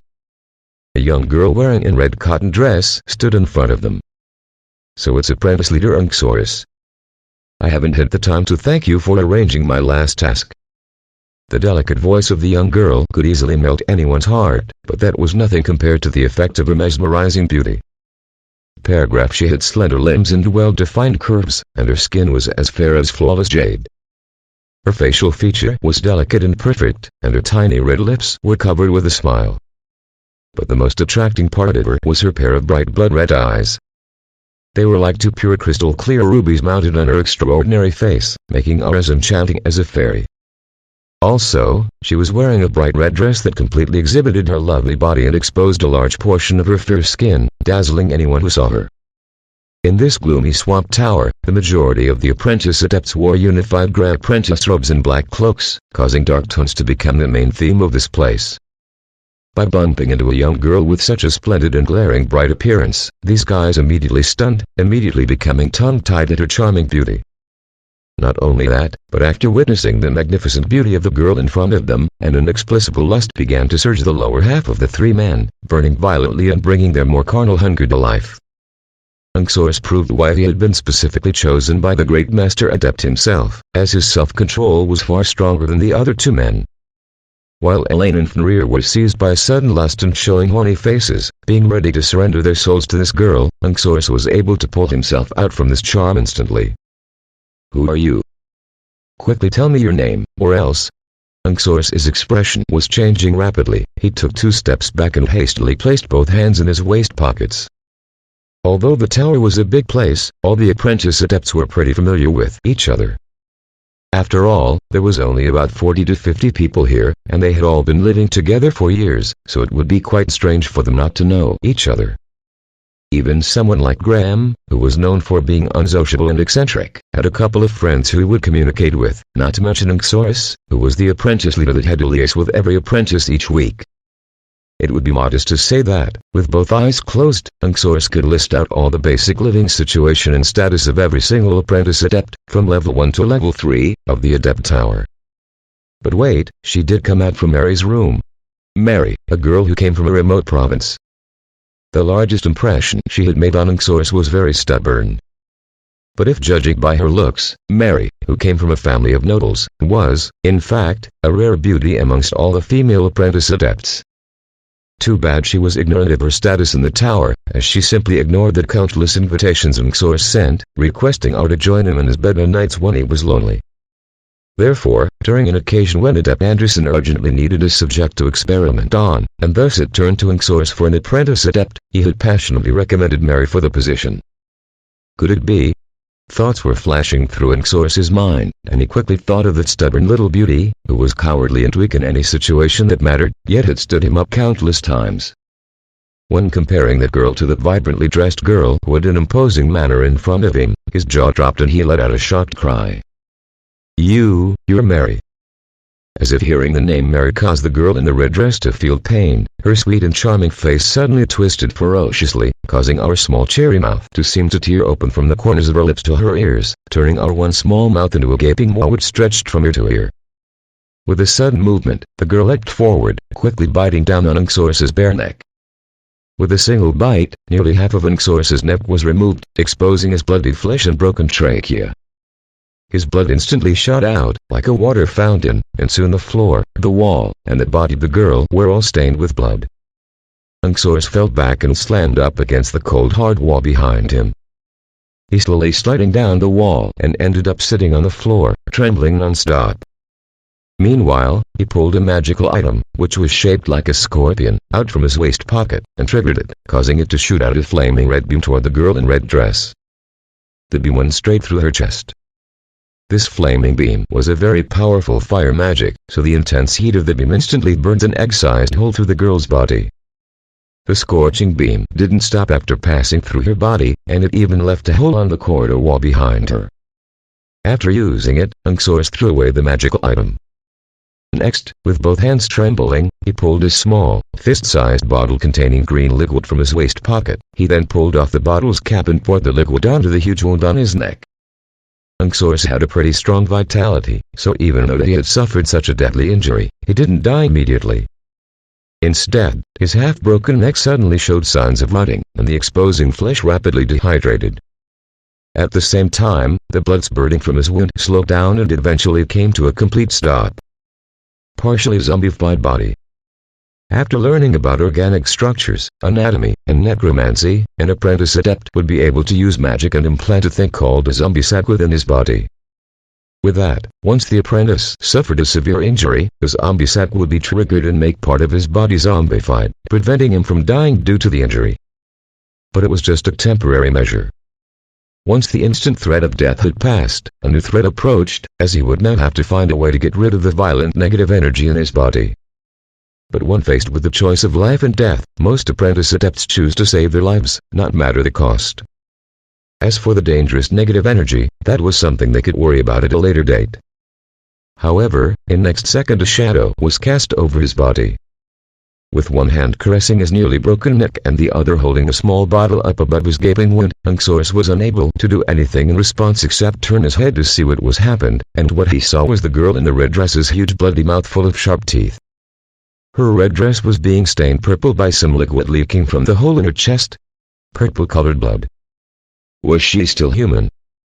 This was the last thought that ever went through Unxor's mind. The girl, once again, leapt forward, placing her body on top of his and latching her gaping maw onto his wounded neck. The sound of her sucking out his blood was loud and clear. As the girl was busy with her work, she was ignoring the other two apprentice adepts at her side. Both men had taken out the crude magical items they owned and readied them in their hands, but when facing with such a bloody and horrifying scene, neither of them could gather enough courage to trigger the magical items in their hands. Thinking back, even the powerful magical item of apprentice leader Unxor couldn't cause real harm to this red-dressed monster. Perhaps the magical items in their hands would not be enough to damage her in the slightest. What if they provoked this monster? Perhaps it would leap onto their bodies next, feasting on their flesh, drinking their blood, and crushing their bones between its teeth. By the time both men had proceeded to cower up against the wall, trembling non-stop, the girl in the red dress had stopped consuming the flesh and blood of the former apprentice leader. She sat up from the body, her back facing toward these two cowardly apprentices, and took out a snow-white handkerchief and a round-shaped small mirror. She proceeded to gently wipe her lips, a look of satisfaction covering her face. Under the effect of some mysterious healing force, the bloody purple hole on her chest started stitching itself together at an incredible rate. In the blink of the eyes, it had transformed back to the same silky smooth fair skin, and not even the tiniest scar could be seen. What a frightful regenerative ability. Could it be that she was the legendary, fearsome noble of the dark, the vampire? Through a tiny crack in his door, Graham witnessed everything that had just happened. As for how his neighbor, who had been contaminated by a magical spell, turned into a vampire, he didn't have a single clue. But in regards to the death of the apprentice leader Unxor, he was filled with a heartfelt joy. However, the fight had lasted for some time, and even an apprentice had been killed. No matter how insensitive the adept of the tower was, he should have sensed something by now. Graham's mind was suddenly filled with a single thought. With all that had just happened, how was this day going to end? Chapter 8. After licking the blood off her face, the girl in the red dress turned around, once again revealing her delicate and seductive face to the two quivering apprentices. Rear, who couldn't withstand such a powerful visual impact, fainted, his arms and legs splaying out on the floor in random directions. The terrifying and ferocious look of Mary had been completely covered up, as she had turned back into the lovely girl with a beautiful face. However, her blood-red eyes and the two small, yet sharp-looking, teeth sticking out from her lips gave hints of the terrifying being hiding behind the charming beauty. Though nearly half her body was splattered with blood, she somehow managed to look as delicate and charming as a flower. It was such an intense visual impact that even Graham, who was only glimpsing this through the crack in his door, couldn't control himself and felt himself being charmed by her intense beauty. A vampire in its nascent form had no fear of having its body damaged, because, as long as they had blood, they would be able to obtain unlimited vitality. This was an immortal species which only existed in ancient books in this land of adepts. As they were overhunted by adepts, their species was nearly extinct. Even if there were some survivors, they dared not to expose their real identity. This was why Graham was so shocked by seeing Mary turn into a vampire. After his initial shock over Mary's current racial status, Graham also felt a shiver, as he thought about how powerful adepts must be, that they should be able to hunt these vampires into extinction. What kind of magic experiment did Mary go through? How did it turn an ordinary human girl into this bloodthirsty ancient species who loved to kill? Could the strange noises he heard during the night have been caused by Mary's mutation? Right when the red-dressed girl Mary moved threateningly towards Ellen, who was still trembling, the torches on both sides of the dark corridor suddenly lit up, and a mystic figure stepped out from the shadows of the wall and spoke. "Halt your steps, my child. Today's slaughter has been more than enough for you to complete the last step in your evolution.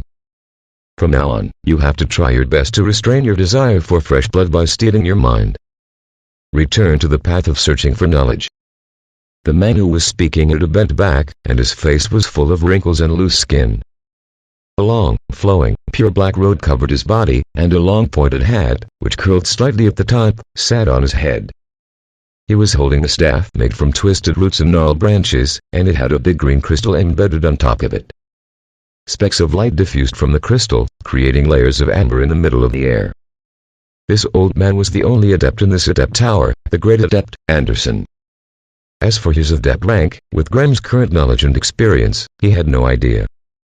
Although he had known that today's events would alert the master of the adept tower, which is why Graham had disabled his elemental vision beforehand, but when adept Anderson suddenly appeared in the hallway, the strong magical energy radiating from his body still caused Graham's eyes to sting and tear up. Graham quickly, yet gently, shut his door as tightly as possible, hiding quietly in his room. He didn't have the courage to peek at what was happening outside. If he saw some secret that Adept Anderson didn't want anybody to know about, his pathetic life would quickly end. All that real adepts, that Graham knew about, were cruel and vicious men, who weren't fazed in the slightest when it came to killing someone, and who carried out all sorts of dangerous and evil magical experiments on living human and creatures as if it was nothing. No matter how careful he was, there was no way he could hide from Adept Anderson's spiritual senses. However, by behaving in this way, he was showing that he wasn't trying to watch, and wasn't involving himself in any of the adepts' business. At least if he left before anything really happened, he would be safe. Meanwhile, on the other side of the wall, a nasty confrontation was ongoing. Mary had, once again, turned into a ferocious and frightening vampire. Her blood-red eyes were flashing like a wild beast's, and her nails had started to grow crazily, eventually becoming sharp claws with glinting tips. Clearly, the vampire Mary had a bestial nature. Her body was up against the wall.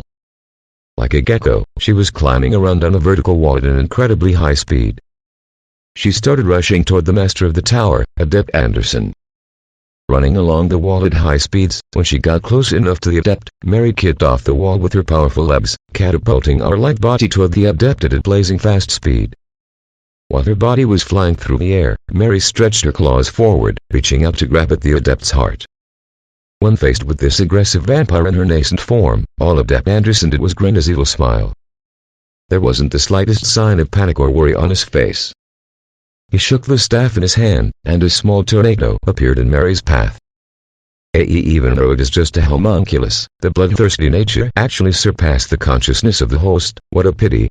Mary's body weight was rather light after being modified, so her attacks were focused on speed and agility. Too bad that, in the eyes of an adept, her innate abilities, though beyond that of normal humans, were not enough to cause him even the slightest bit of worry. Therefore, when Mary slammed into the tornado, she was immediately caught tightly in it, and was unable to escape. A second later, as the suction force of the tornado became stronger, Mary let out a cry of shock, as her body was being spun about, making her ridiculously dizzy. Under the control of Adept Anderson, the tornado twisted, and Mary was thrown out from it, forcefully slamming into a nearby stone wall. Although it did not seem like Anderson had put much effort into it, but the impact was enough to take Mary out of the fight. Graham could even hear the sound of bones cracking through the wooden door. A newborn vampire who has lost her mind. Why would I keep you? Go to hell. Adept Anderson smiled hideously, then he raised his skinny and wizened right arm, unleashing a pale white flame, filled with the aura of death, which floated above his palm. Then he flicked his palm and pressed down onto the struggling and groaning girl's forehead. Perhaps it was because she sensed that her death was near, but this vampire, who were known for having extraordinary senses when it came to detecting danger, finally stopped struggling about like a beast. Mary suddenly let out a grating scream, moving her body backward desperately. A deep fear could be seen in her eyes as she looked at the flame. Those same eyes had shifted from a crimson red to a deep green color. Eh? Master Anderson stopped pressing his arm down. The deathly fireball was still burning quietly, but the cracking sound of a normal fire burning couldn't be heard. The reflection of the pale dancing white flame made Mary's pale face look even whiter, as if there was a thick layer of powder applied to it. Oh, so the fear of death can make you regain consciousness. This is a phenomenon that I have never seen before. I think there is value in researching this. Adept Anderson spoke to himself under his breath. He waved his palm and killed off the flame. After that, he snapped his fingers, creating dozens of small air vortexes around Mary's neck, limbs, and all her joints, firmly chaining her up. Then he turned around and glanced at Anxorus's corpse. Because of Mary's blood-crazy feeding, all the blood in the body had been sucked out. Therefore, Anxorus's corpse had taken on a very grim visage. What had been healthy-looking skin minutes ago had become wizened and saggy, making his corpse look similar to that of a mummy who had been buried underground for dozens of years. The original apprentice leader is dead. I'll have you replace him. Remember to properly manage all my apprentices. With a frown on his face, Adept Anderson simply pointed his finger at Ellen, who was barely able to stand by supporting his weight against the stone walls, and gave out his order in an indifferent tone. After he finished saying that, the torches on the corridor's wall suddenly dimmed. When they resumed their original brightness, the Master Adept and Mary had disappeared from the corridor. After witnessing a bloody feast and barely escaping with his life, Ellen was unexpectedly promoted to apprentice leader. His body was still trembling violently, and his pants were wet, but his face was filled with a mixture of shock and excitement. Suddenly he thought of something. With staggered steps, he leapt onto Anxorus's corpse and began to crazily search through the contents of the dead man's pockets. Since he had become the new apprentice leader, the magical talisman which represented the status of apprentice leader now belonged to him. He had to find it as soon as possible. Waist pocket, inner pocket, neck guard, leather boot. He performed a thorough search through all the places that could hide things on Anxorus's body.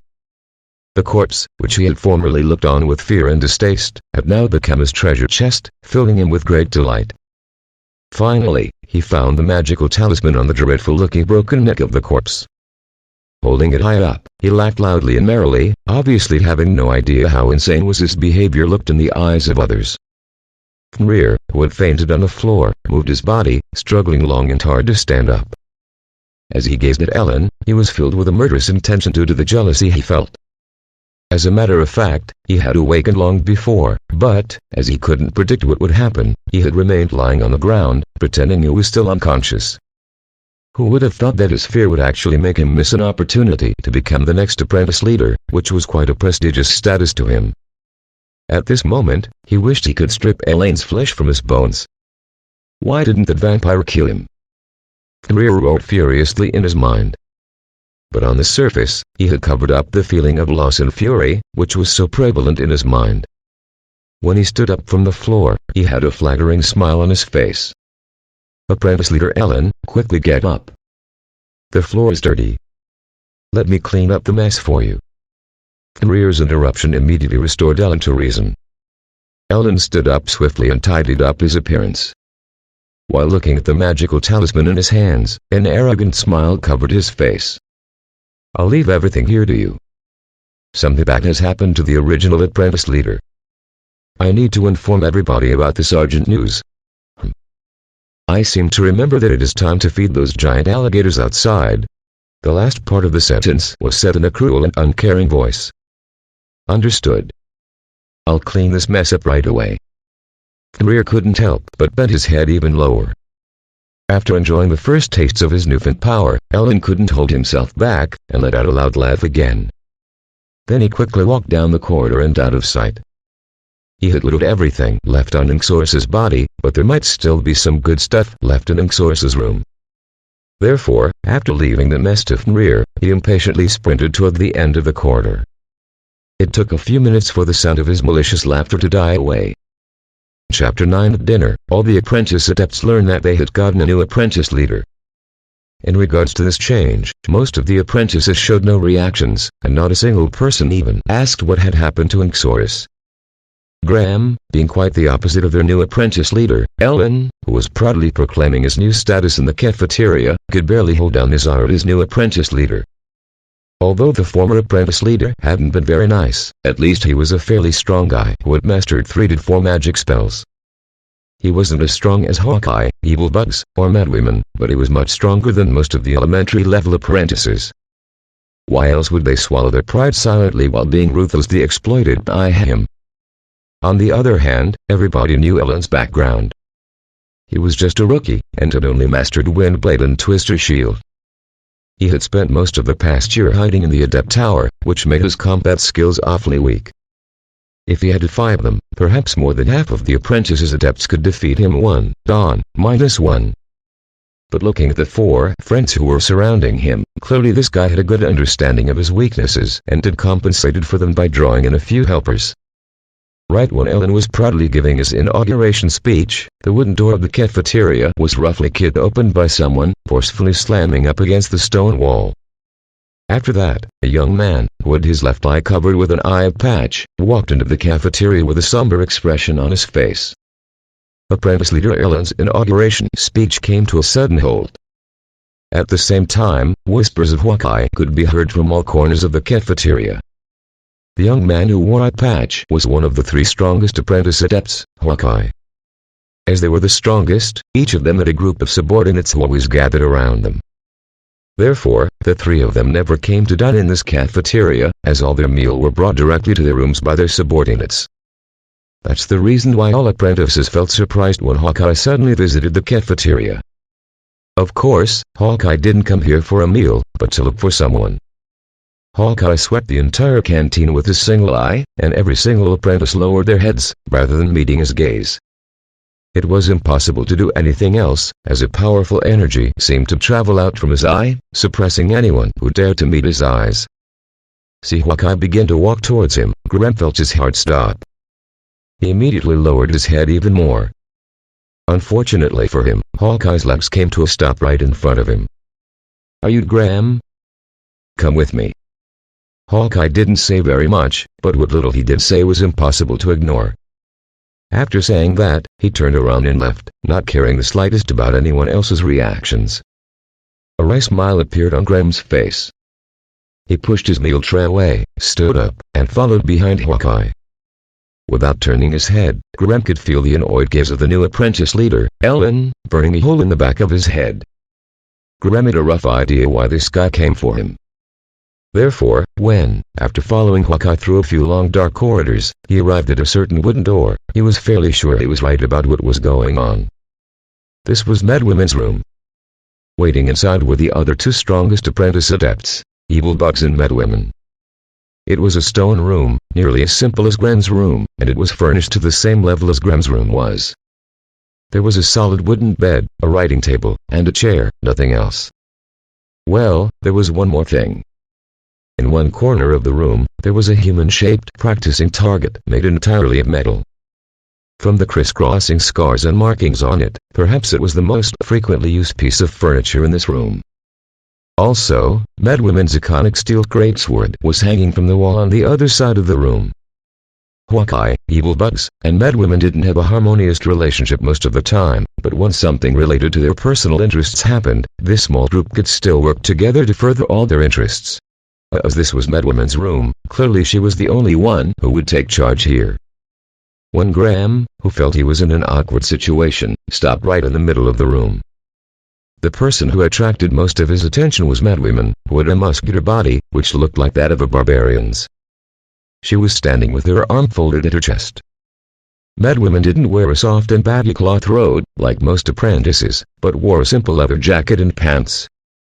The leather jacket was straining and looked like it was going to burst as her bulging muscles pushed against it. Her muscles looked like chunks of steel and made Graham feel a bit envious. To be honest, no matter how much Graham searched in his memory, he swore that he had never seen a woman with such a muscular body before. "I heard that you saw what happened this afternoon. Tell me everything you know. If anything you say is of value, we will reward you considerably." Madwomen's voice was like her body, strong and powerful. In regards to what Madwomen said, evil bugs, whose entire body was covered with a thick cloak, made a movement as if he was nodding his head, while Hawkeye, who had brought Graham here, didn't do or say anything. Half an hour later, Graham returned to his own room. After he shut the door, he impatiently pressed his back against the cold, iron-framed, wooden door, saying nothing aloud, but speaking in his mind. "Was there any result from your probe just now? Quickly, show me all the data." Beat burping of living organisms completed. The results are listed below. Following that, streams of information started flowing into his brain. It took a moment, but information on the strongest 3 apprentice adepts started taking shape. Since the biological assistance chip had activated, it had been lacking much in reference to information on adepts, as it had no data for comparison. Therefore, the organizing and categorization of adepts had not progressed at all. In Graham's brain, there was a huge amount of information on magical spells, magical items, and conceptual descriptions of each, but he just hadn't had the chance to witness and observe any actual magical phenomenon. As a result, the chip was unable to derive information on the more magical things in his surroundings based on its current memory. It was such an unfortunate situation. But, today, through close observation of the 3 strongest apprentice adepts, no doubt Graham had obtained a lot of precious data. This would, no doubt, be of great benefit in defining his future development path. Of course, if he could personally experience the abilities of an official adept, it would result in him getting much better data. Unfortunately, he feared that his chip scanning feature would be noticed if he targeted an official adept. Therefore, Graham could only use his passive sensing ability, which was the mode he had put the chip in when Adept Anderson had suddenly appeared yesterday.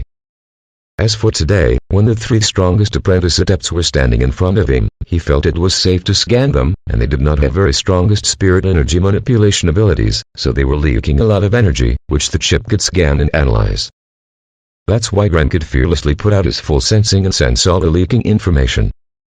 As the result, it had progressed in its calculation of the source of magic. These were absolutely amazing numbers. If they had not been within the realm of Graham's expectations, perhaps he would have cried out loud. Hawkeye was, indeed, worthy of being called one of the 3 strongest apprentice adepts.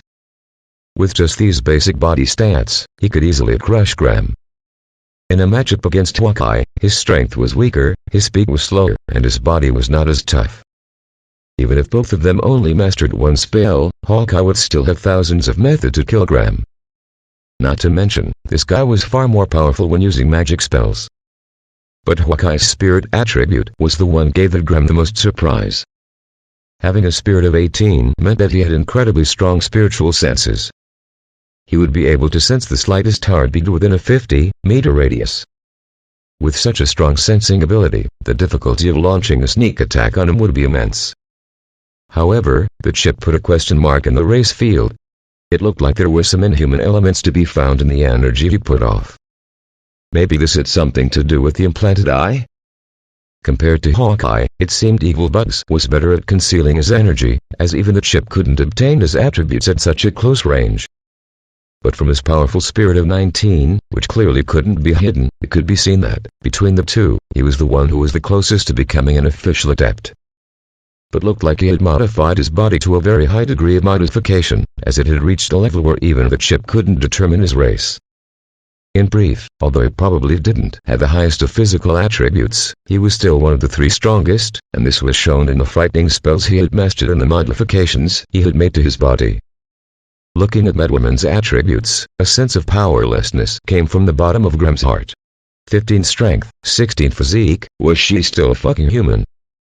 Perhaps, with attributes like these, she was no different than some of the demon beasts in the swamp. When comparing the strength of 2 fighters, if there was a difference in strength of 5, the weaker party would be easily knocked flying. If the difference was 10, the weaker party would experience broken bones and smashed flesh every time they got hit. The difference in strength between Graham and Madwoman was a shocking 11 points. This was ridiculous. Even if both of them fought barehanded, Graham would be as fragile as glass in front of her. Not to mention that if she struck him in the face, he would likely have his skull crushed in. Naturally, all kinds of fighting scenes appeared in Graham's mind, but in every scene, he would end up severely beaten or dead. As for that 16 inches physique, it simply placed a huge gap between them. Even if Madwoman just stood there without moving and let Graham attack her with burning hand for a couple of minutes, it still might not be enough to kill her. Through the comparison of this basic data, once again Graham acknowledged his weakness. With just his own personal effort, and under the magnifying effect of his innate attributes, the gap between himself and these guys, who were extraordinarily talented, would just become bigger and bigger. He didn't think that there was any way he could catch up to them on his own. Therefore, if he really wanted to proceed in this bizarre world, the only thing he could depend on was the biological assistance chip inside him. Only after pondering these things did Graham look at the reward he had gotten from the strongest 3. With a flick of his hand, a thick book appeared in front of Graham. With his great eloquence and accurate depiction of his experience from the day before, Graham truthfully described all the detailed movements of the red-dressed Mary. No doubt this gave the strongest 3 a better impression of him. Only then was he given this odd-looking book of magical knowledge. According to the rules of the Adept Tower, any exchange of internal knowledge was strictly prohibited. Exchanging any magical knowledge copied by apprentice adepts was also strictly prohibited. Anyone who violated these prohibitions would be punished by the master of the tower. Therefore, Madwoman must have obtained this book from another place, or else she wouldn't have simply given it to Graham. Graham held his breath impatiently, then he flicked to the first page of the book. Golem Creation Manual. Chapter 10 Titan, a physical construction with a powerful magic at its foundation. It is a magical automaton. It is made using mystical materials, such as the magic-repelling steel from the master material universe. The primary characteristic of it is the resistance toward the elements. Lilo Ann. Golems are artificial, self-locomoting objects created by adepts. The Titan was the most powerful of these golems.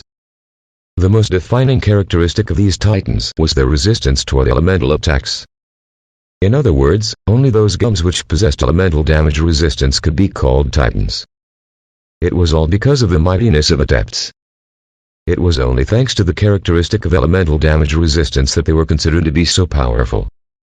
However, being able to resist elemental damage didn't mean a golem was the ultimate weapon for an adept.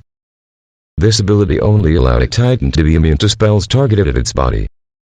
For example, using a fireball on the ceiling above a Titan, causing it to be crushed by the weight of the ceiling, or casting an acid pool spell and causing the Titan to fall into the generated pool of acid. Both of these spells were very effective against Titans. Not to mention that all Titans had very low spirit. They could only follow simple commands, which was their biggest weakness when facing intelligent platforms. Also, Titans were not totally immune from elemental damage, as using a specific elemental spell would cause a specific effect to a certain type of Titan. By properly understanding their weaknesses, it was rather simple to fight against a Titan. So golems were mechanical living organisms who possessed powerful strength and were created with magic. The most significant difference between them and other golem was their strength, making them seem full of vitality. Golems gained their magical life from an elemental soul, which was usually of the earth element. The process of creating a golem was taking a soul and tying it onto a man-made body. It would then merge with this specially prepared vessel, and obey the will of its creator. Golems didn't have their own minds, and they wouldn't do any other things unless their creator specifically gave them the command. They would follow simple and precise commands, and couldn't accept complicated strategies or tactics. The creator could only command a golem within a 60-meter radius, and he had to be able to see or hear the golem.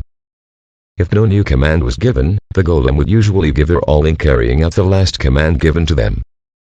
Of course, they would fight back if somebody attacked them. If the creator was not going to be near the golem, he could preemptively give the golem a simple command to guide its movement, or could make the golem follow another person's commands.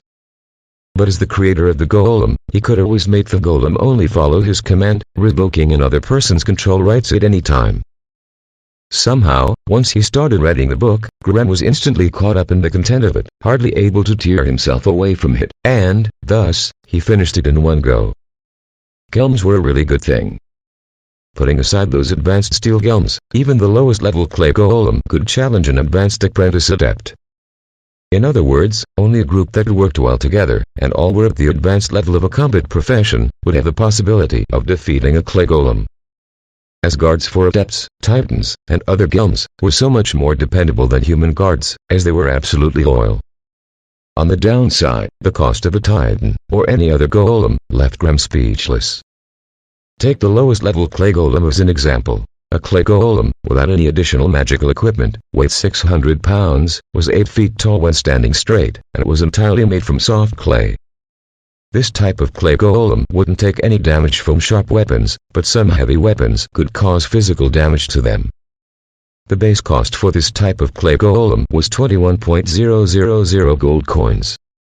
As for the stone golem, which was one level higher than the clay golem, the basic cost was 55.000 gold coins. And the even higher leveled iron golem was a shocking 80.000 gold coins.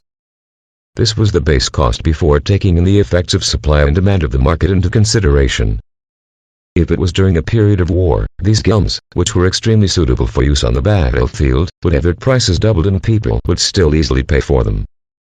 As long as a small lord purchased 3 to 5 clay gelms and placed them into his own army, he would be able to gain a huge advantage when fighting with other nearby lords.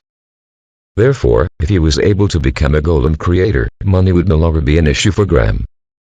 Unfortunately, not only did it take a huge amount of unique materials to create a golem, but it also required an extraordinary wondrous item crafting skill and the ability to create soul vessels. If Graham's innate elemental affinity was the dark element, maybe he could extract souls from some human-like creatures. Then he would be able to easily create soul vessels, which could give the golem basic intelligence.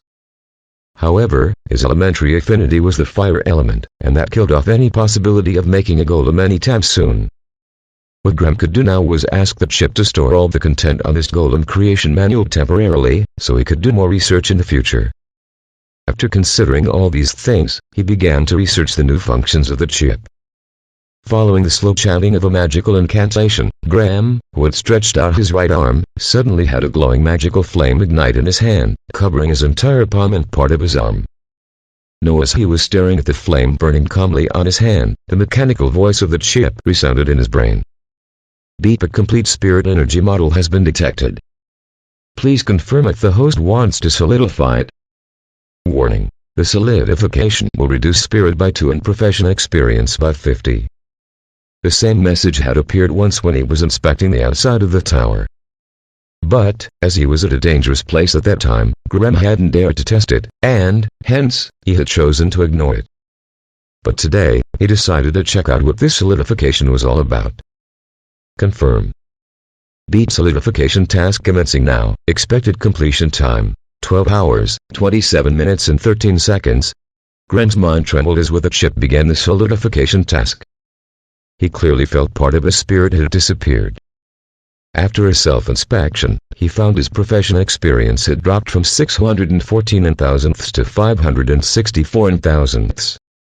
But, his 614 profession experience was the result of Graham's past 6 years of effort, including constant meditation, countless failures while practicing spellcasting, countless hours under the dim candlelight copying those hard-to-understand books of magic, and those dangerous, but unavoidable, magical experiments. Frankly speaking, in the past, Graham had, indeed, been pretty useless. He had become an apprentice adept 6 years ago but had only accumulated half of the profession experience required to become an intermediate apprentice, and he had only mastered one spell, Burning Hand. As for the second magic spell he was currently learning, Fire Arrow, he had only just begun gathering the preliminary knowledge for it, and thus was still far away from a successfully casting of that spell. After analyzing this data, he realized that, among all the apprentices in the tower, the innate attribute of his body was considered low grade. No wonder he hadn't become an intermediate apprentice in these 6 years. But that was the Graham of the past. Now, with the support of the chip, he had gained a fresh start and would soon be able to solve all the difficulties in front of him. The task of solidifying the spirit model for the burning hand was occupying most of Graham's mental capacity, which made him feel mentally exhausted. In this situation, it was no longer suitable for him to carry on with any spell practice or reading that would consume his spirit. Therefore, Graham simply lay down on his bed and began to meditate. Following the start of his meditation, Graham gradually calmed down. His breath became longer and more regular, and his entire spiritual consciousness was completely indulged in extending from his body. The once noiseless room became emptier and quieter, as if everything around him had suddenly become muted. The feeling of his body became indistinct, and he felt like he was sinking into a gigantic piece of cotton candy. It felt like everything in his body was being pulled apart. Finally, his spiritual consciousness broke through the boundary of his body and went into a bizarre world. This was a world full of lights. Mystical specks, of a variety of colors, were dancing in the air, completely filling every inch of space he could sense. Perhaps the intrusion of his spiritual consciousness alerted these illuminating specks, who seemed to dance around irregularly and unconsciously. Suddenly this bizarre world shifted and became a little bit of different. Graham's spiritual consciousness started to swim aimlessly in this world full of bright specks of light. Wherever he went, it seemed like each different speck had its own independent consciousness, as they each acted in different ways. Those illuminating specks, who dimly glowed red, showed an obvious welcoming behavior toward Graham, as they would jump into his soul when got close enough, giving him wisps of warm sensations. On the other hand, those cold-tone illuminating specks, for example, blue, gray, black, white, clearly, they were keeping a distance from him. As for those neutral colors, like purple, green, yellow, these illuminating specks didn't move away from him nor show any passionate behavior, but when Graham's spiritual consciousness touched them, they would still merge with him slowly. The entire process was calm and harmonious, and nothing unnatural could be found. The bright orb representing Graham's spiritual consciousness slowly roamed in this boundless ocean of light, passively accepting the merging of those specks of light. Out of curiosity, he tried to control his orb and moved toward some white specks. Apparently, his arrival had alarmed the white illuminating specks, as the leisurely and mindless swimming specks immediately fled the area. Finally, Graham couldn't bear it anymore. Under a strong conscious guidance, a spiritual tentacle suddenly stretched out from his transparent orb of soul and poked through a slightly bigger white speck. The white speck exploded, turning into a stream of spirit and flowing into Graham's soul. Compared to the warm sensation he got when merging with the red specks, what this pale-looking speck brought to Graham was gloomy, dead silence. The feeling was like when someone woke up at midnight and suddenly drank a glass of cold water. It just made his body shiver. Aside from the shivering sensation, Graham's spiritual consciousness felt a shock and a corrosive pain. It seemed that, while it would bring his spirit some advantages, merging with the white specks would also damage him. Chapter 11. Graham suddenly shuddered, shaking him out of his deep meditative state. Graham sat up on his bed, panting. He could still vividly remember what he just experienced in his dream. He could even feel a bit of the burning pain he had received from the white speck. Was it an illusion? A dream? Perhaps it was something else. Graham began to feel a certain sense of bewilderment and confusion. He had meditated countless times before, and every time it had been a vague experience. Only rarely did he feel anything even slightly spiritual. As for that last dream, it was like he was in control of himself while dreaming. Chip, run a self-scan. Graham, having suddenly thought of something, gave the chip an order. Beat beginning scan of the host's body. Scan completed. Saving self-test report. Following the messages from the chip, a new self-scan report was projected into his mind. As expected, some abnormal changes had occurred in his body. If not because the chip could perform an accurate detection down to the cellular level, Graham would never know that the deep meditation just now had actually increased his spirit by 003 and his experience by 2. That meant that the dreamlike state he had experienced just now was not an illusion, but had really happened. So what were those colored specks of light? Right when the question arose in his mind, the answer came to him. Elementium. Every person who had the talent to become adept would have a different elemental affinity. Those colored specks of light he saw during meditation were actually bits of elementium flowing through the world around him. As his elemental affinity was fire, those red specks, which were drawn toward him, like bugs toward a bright light, were actually fire elementium. According to the elementium classifications done by Adepts, his affinity toward red fire elementium was the highest. After that was the green plant elementium and the yellow earth elementium. As for the others, he did not have an affinity to them as they were repelled by the elementium which he had an affinity to. As for the white speck that Graham caught during his meditation, it must have been dark elementium. Because it did not match with Graham's affinity, it would be at least 10 times, or even 100 times, more difficult for him to catch compared to elementium he had an affinity for. Besides that, although these dark elementium could still increase his spirit by a tiny amount, they would also hurt his body at the same time. In his memory, the few apprentice adepts he knew who had dark elementium as their primary elemental affinity didn't have very healthy bodies, and they always looked like a gust of wind could knock them down.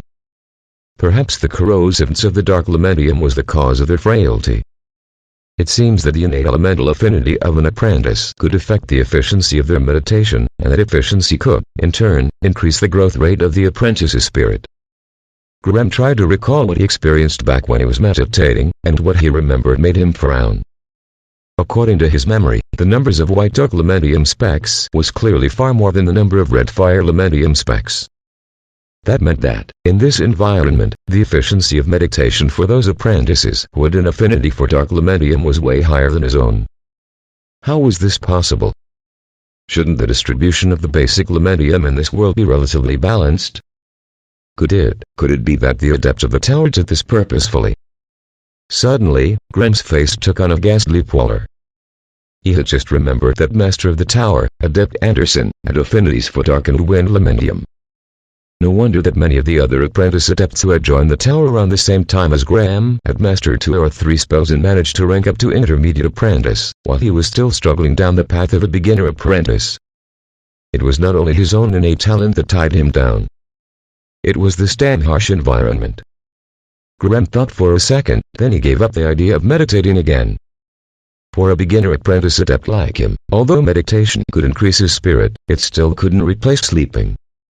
Therefore, in order to restore spirit in a fast and efficient manner, calming his mind and sleeping was the best way to go. Looking at his own spirit, which had been reduced to half, Graham shook his head and smiled bitterly. Then he threw himself back on his bed and fell into a deep slumber. The next day, Graham, who was sleeping soundly, was awoken suddenly by an alarm from the chip. To his surprise, the spiritual model of the burning hand had been solidified by the chip. Over the next few seconds, all the data regarding this spiritual model flowed into Graham's mind. The burning hand was a low-grade fire spell capable of engaging foes in both offense and defense, but it was not considered a powerful spell. However, the spiritual model of it showed that it was formed from many magic words. 28, in fact. Each of these 28 magic words was nearly impossible to pronounce and had its own unique independent usage. While it may appear that each of them was unrelated, when they were put together in a specific formation, they would become a complete magic model, capable of unleashing magical forces on the physical world. If this task was handed to an ordinary man, asking him to memorize 28 independent but closely connected magic syllables, then to recite them without missing a single one, most mortals wouldn't be able to achieve this, as just speaking a single spell word required great control and energy. When he first arrived in this world, he didn't believe he would be able to do that. But in this bizarre world, where elemental energy was everywhere, he actually accomplished this fairly easily. Of course, this had something to do with his 8 points of spirit energy. In the past, reciting the burning hand spell, which consisted of 28 magic syllables, took Graham 5-7 seconds. But, now that it had been solidified, Graham didn't need to waste time reciting the spell. All he needed to do was to inject his elemental energy into the model of burning hand in his mind. This meant that it only took him 2-3 seconds to release a complete version of burning hand. Moreover, in the future, when he improved his fire elemental mastery, the duration of casting would be further shortened. But that was not the only good news. As this was a spiritual model that had been pre-solidified in his mind, it no longer required as much of a spirit energy to construct it. The result of this was that the Burning Hand spell, which used to deplete his spirit by 2 when casting, now only depleted his spirit by 1. Didn't that mean the number of times he could cast spells in the future had doubled?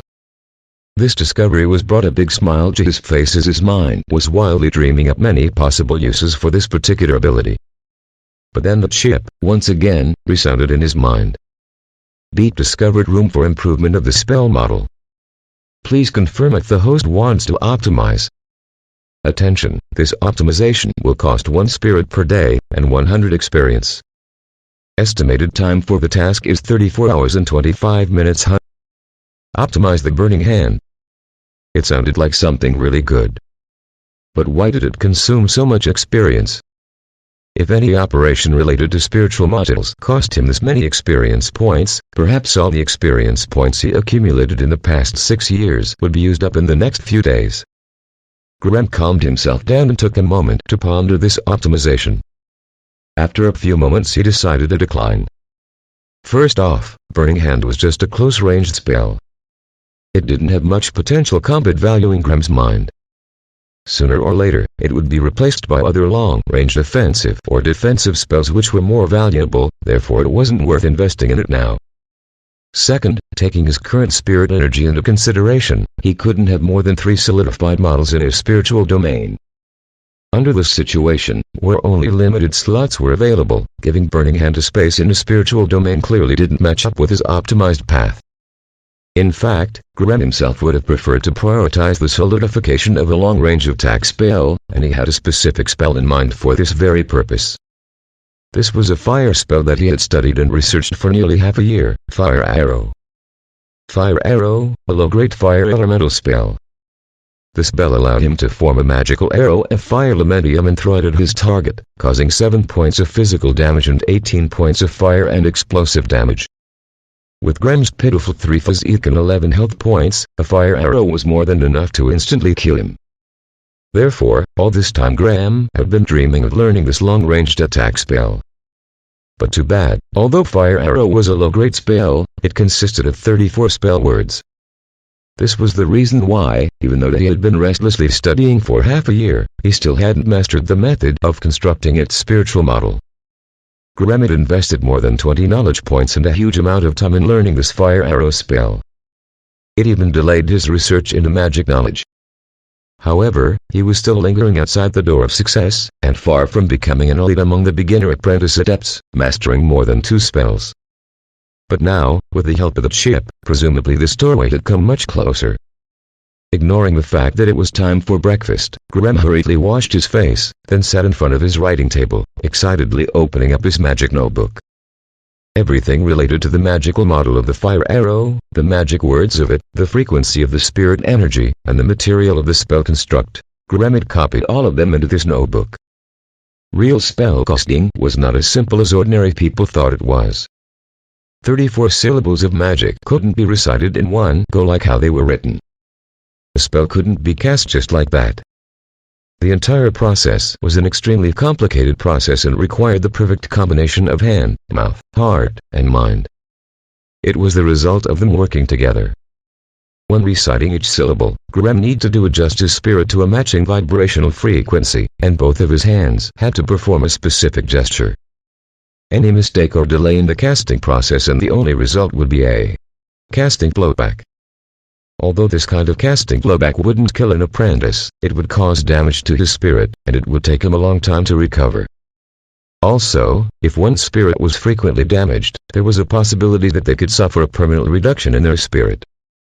Chapter 12 3 days later. With disheveled hair, a dirty face, and 2 red eyes, Graham breathed out a long sigh and closed the book sitting on the table in front of him. A moment ago, the chip's alert tone, which he had been waiting on for a long time, had finally resounded in his brain. Beat data model of Fire Arrow has been constructed successfully. Finally. Thinking back, the Burning Hand was a spell Graham had mastered completely. So long as he could cast it once, the chip would be able to visualize its modeling Graham's spiritual dimension via precisely monitoring how he controlled his spirit energy and the spiritual frequency he had used. It had been so simple and easy. But Graham hadn't mastered the fire arrow spell, he couldn't even successfully cast it even once. Thus, the chip's ability to record, store, and mimic his spells were unable to be used. So Graham had to find another method, and thus he memorized all related magic theories and casting techniques of fire arrow. Then he let the chip proceed with the arrangement and sorting of them, analyzing them to find out the best casting technique that matched him most precisely. The data model the chip had constructed with this method wouldn't replace a real spiritual model, which made this a unique spell experiment, rather than the actualization of a spell. Graham massaged his forehead and took a few deep breaths. After that, he said, "Let's begin the simulation." Beat with a crystal clear alert tone, a nearly perfect virtual image of Graham was projected into his mind. Following the specifications of the data model, it started to recite the spell words of fire arrow in a sonorous, yet forceful, voice.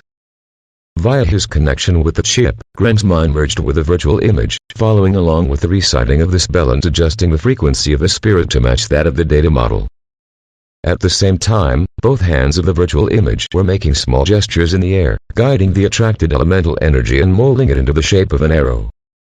Too bad, due to his unfamiliarity with the casting, when he was reciting the 14th magic word, its hand gesture was clearly a half-second slower. Within Graham's spiritual world, the half-molded fire arrow exploded, and a raging fireball instantly swallowed the virtual image. If it was in the real world, perhaps nearly half of Graham's room would have been destroyed, but in this virtual world, simulated with his spirit energy, after the violent waddling of lights and shadows, the perfectly simulated explosion disappeared, and the entire scene was restored to its initial state.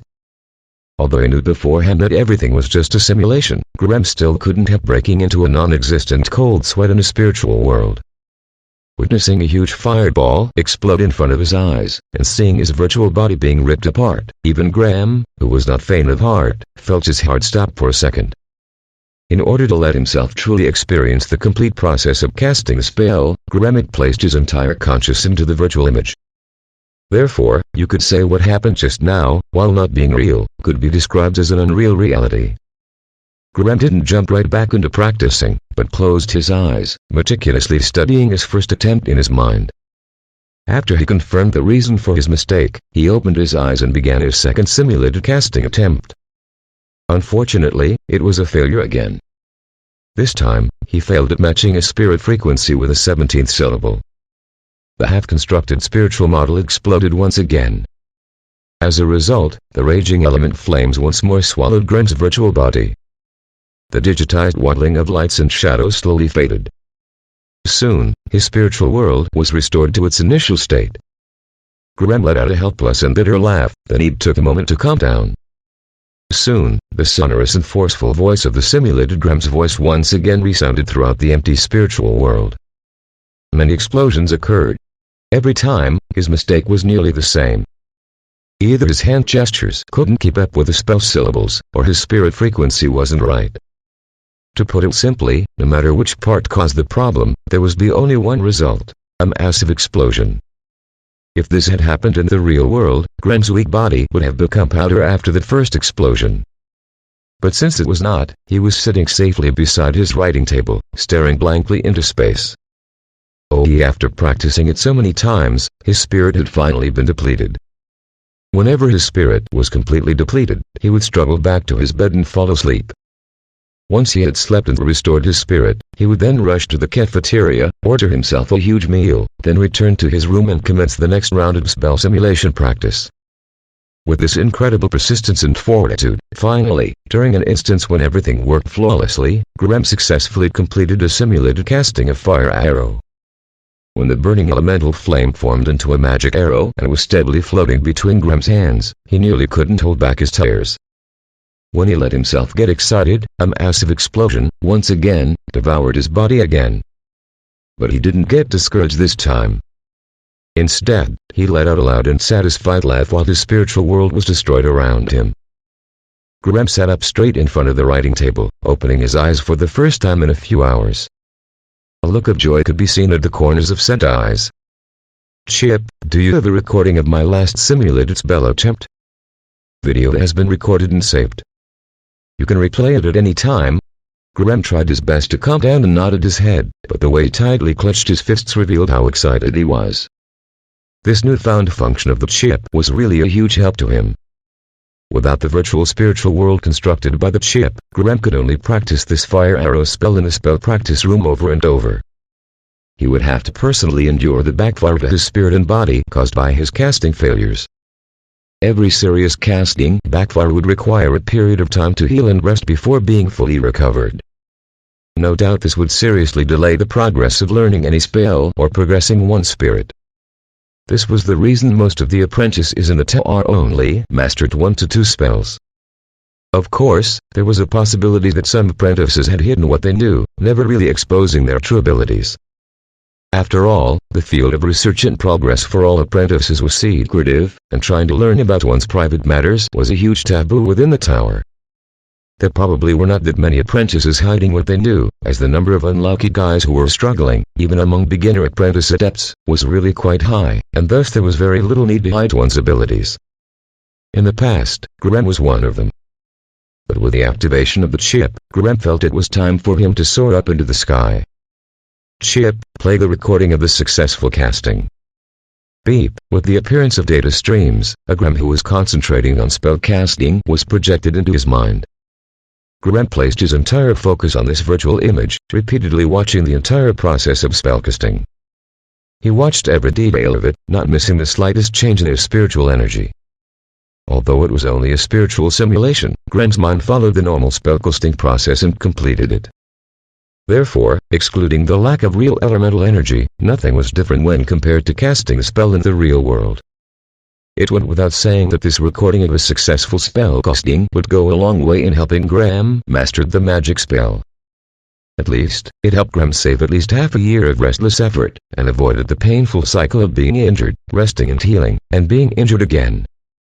Since he had a single success out of 100 attempts, that meant that Graham's knowledge and ability were enough to support the minimum requirement for casting the fire arrow spell. Thus, the only obstacle that prevented him from mastering the fire arrow was his familiarity with casting the spell. And this was the strength of the chip. After repeatedly reviewing the successful simulated casting, and making sure he had mastered all the key elements of the spell, Graham hurried out of his room and went straight to the magic spell practice room. This was also one of the inconveniences that an apprentice adept had to face. Their mastery in magic spells was too low, which made the consequence of practicing an unfamiliar magic spell in their own room too severe. Thus, the only option for them was to rent the magic spell practice room in the tower, allowing them to experiment with a new spell. That's why there was a saying, the mastery of a new magic spell was always supported by the huge amount of knowledge, and an incredible amount of money. The magic spell practice room was located on the 3rd floor of the tower and was set up to handle any mishaps that a bad firing spell might cause. Although it was part of the tower, apprentice adepts were only allowed to set foot on the 1st to 3rd floors. The 1st floor was mainly for probationary apprentices, who had only recently joined the tower. The 2nd floor was the living quarters and recreational areas for official apprentice adepts. The 3rd floor was a public area where they could experiment with magic spells and practice. The area where official apprentices were allowed included the library, the potion brewing room, the summoning room, the alchemy laboratory, the magic spell practice room, the room of seals, the curse altar, the magical plant cultivation room. But as a lone wolf always by himself, the only places that Graham normally visited were the library and the magic spell practice room. As for all the other places, he did not have deep enough pockets to waste money visiting them. It was dinner time when he arrived, hence, there weren't many apprentices at this place. After Graham impatiently paid 10 gold coins to M, who was the administrator of the magic spell practice room, he was given a special card. With this card, he had an hour of practicing time in a practice room. For an apprentice adept, an hour of practicing time was considered pretty long. With their pitiful amount of spiritual energy, they couldn't last more than half an hour of continuous spellcasting. If Graham didn't control the output of his spiritual energy, he could deplete it all within 15 minutes. Graham walked up to a stone door that had a number above it that matched the number on his card. He raised up the card and waved it gently in the air. The heavy stone door immediately opened up, not making any noise as it did so. The so-called magic spell practice room was, in fact, a simple stone room that had about 40 square meters of space, but there was a gigantic human-shaped target, made of stone, placed on the other end of the room. The dull and dark material showed that it was made from a dark agate stone, which was capable of repelling magic. With the ability of an apprentice adept, the low-grade magic spells they were able to experiment with were definitely not enough to destroy such a solid and strong magic-repelling stone target. That's why it was the most suitable target for magic practice. Of course, for those apprentices who needed to practice their curse spells, or some other unique types of spells, they had no choice but spend money to purchase some suitable demons as their practicing target, or else they would have to sneak outside the tower, where they could practice those bizarre spells in secret. Chapter 13. After the stone door closed, the practice room became a soundproof space, and Graham wouldn't have to worry that someone might spy upon what he was doing from the outside. Graham took 2 steps forward, positioning himself right in the center of a strange-looking spell formation that was about 2 meters in diameter. He couldn't recognize a single spell drawn on it. Clearly, they were far beyond the knowledge of any beginner apprentice adept. But today he had no time or energy to bother with all these minor details. He turned around and stood with his back straight, quietly recalling the entire casting process of the fire arrow spell. After he was certain of the casting process, he started speaking in a solemn voice. Chip. Pay close attention to the entire process. Correct me immediately if you think I am making the slightest mistake. Beat new task established, commencing real-time monitoring. As a blue light began blinking in Graham's eyes, a digitized scene was projected onto his retinas. The digitized practice room looked exactly like the practice room, but countless tiny dots of blue nodes had appeared on Graham's retinas, slicing up the entire room into countless tiny regions. Also, the body movements Graham required to perform were divided into countless still virtual images, each staged in such a way as to indicate an order he must follow. Which was exactly what he needed to do, follow the movements of these virtual images. Finally, Graham, who had been standing still, looking blankly off into space, began to practice. He started to recite the magic words, and, at the same time, making drawing movements in front of his chest at an incredibly fast speed. These movements made him look weird, but at the same time, seemed to possess a certain flowing grace. As Graham progressed through the spell, his body started to blink red as a huge amount of fire elementium was summoned by his spell, slowly compressing and forming into the shape of an arrow in between his moving hands. Perhaps the process had been too smooth, but right when he was reciting the 30-second magic syllable, Graham's heart surged with excitement, and that made one of the nodes of the spiritual model collapse, and the rest of the spiritual model immediately followed. The raging fire elementium, which had been summoned and compressed repeatedly, became unaligned, and a ground-shaking explosion of fire elementium started erupting in front of Graham. But, right at the moment when everything started to fall out of order, Graham, who had been prepared for the unexpected, forcefully slammed on the card placed in front of his chest. The card vibrated, and a magic barrier surged up from the spell formation under his feet, encasing his body in the exploding fire arrow. Strangely, once the raging fire elements were covered by the magic barrier, their power was reduced by half. Therefore, a potentially ground-shaking explosion of elementium was suppressed and came out as a small fireworks show. After a dull noise, which sounded like a firecracker, Graham was submerged by thick and dark smoke, and a small flame could be briefly seen through the smoke. A moment later, Graham dashed out from the smoke while continuously coughing. Damn it! I thought I was going to succeed. His face was smudged by thick smoke, and his clothes were full of burn marks, making him look like a homeless man who had been dragged through a fire. Although he was caught right in the center of the explosion, the power of the raging fire elementium was suppressed by the magic formation. Therefore, only his hands and forehead were lit by the flames. He didn't really suffer from any injuries except minor burns. His first real casting attempt had failed. And the cause of it was actually Graham's weak control over his own emotions. As he felt he was going to succeed, he let his excitement get the best of him, and that emotional outburst had disturbed the spellcasting process. After letting the dark smoke clear from the room, he tidied up his appearance and applied some medicinal paste on his wounds. Only then did he step back into the spell formation. Gritting his teeth tightly, Graham began his second spellcasting attempt. Perhaps he was being rewarded for all his perseverance in the past few weeks, or perhaps fate had decided it was time for him to master the spell, but the second spell casting went smoothly and swiftly. After a seemingly unendingly long 13 seconds of casting, Graham finally completed a successful casting of the fire arrow spell. When the raging fire elementium had concentrated and formed into a complete fire arrow in his palm, the sweet mechanical voice of the chip once again resounded in his brain. Beep, a complete spiritual model has been detected. Please confirm if the host wants to solidify it. The solidification process will consume 3 spirit and 50 experience. Confirm. Graham was unable to hold himself back and shouted out loud. Please name the spiritual model. Fire arrow. Model successfully named. Solidification task now starting. Expected completion time is 14 hours, 37 minutes, and 21 seconds. After settling everything with the chip, Graham still needed to handle the hot potato in his hands. For many exploding spells, the caster only had a buffer of 2 to 3 seconds after casting the spell to use it.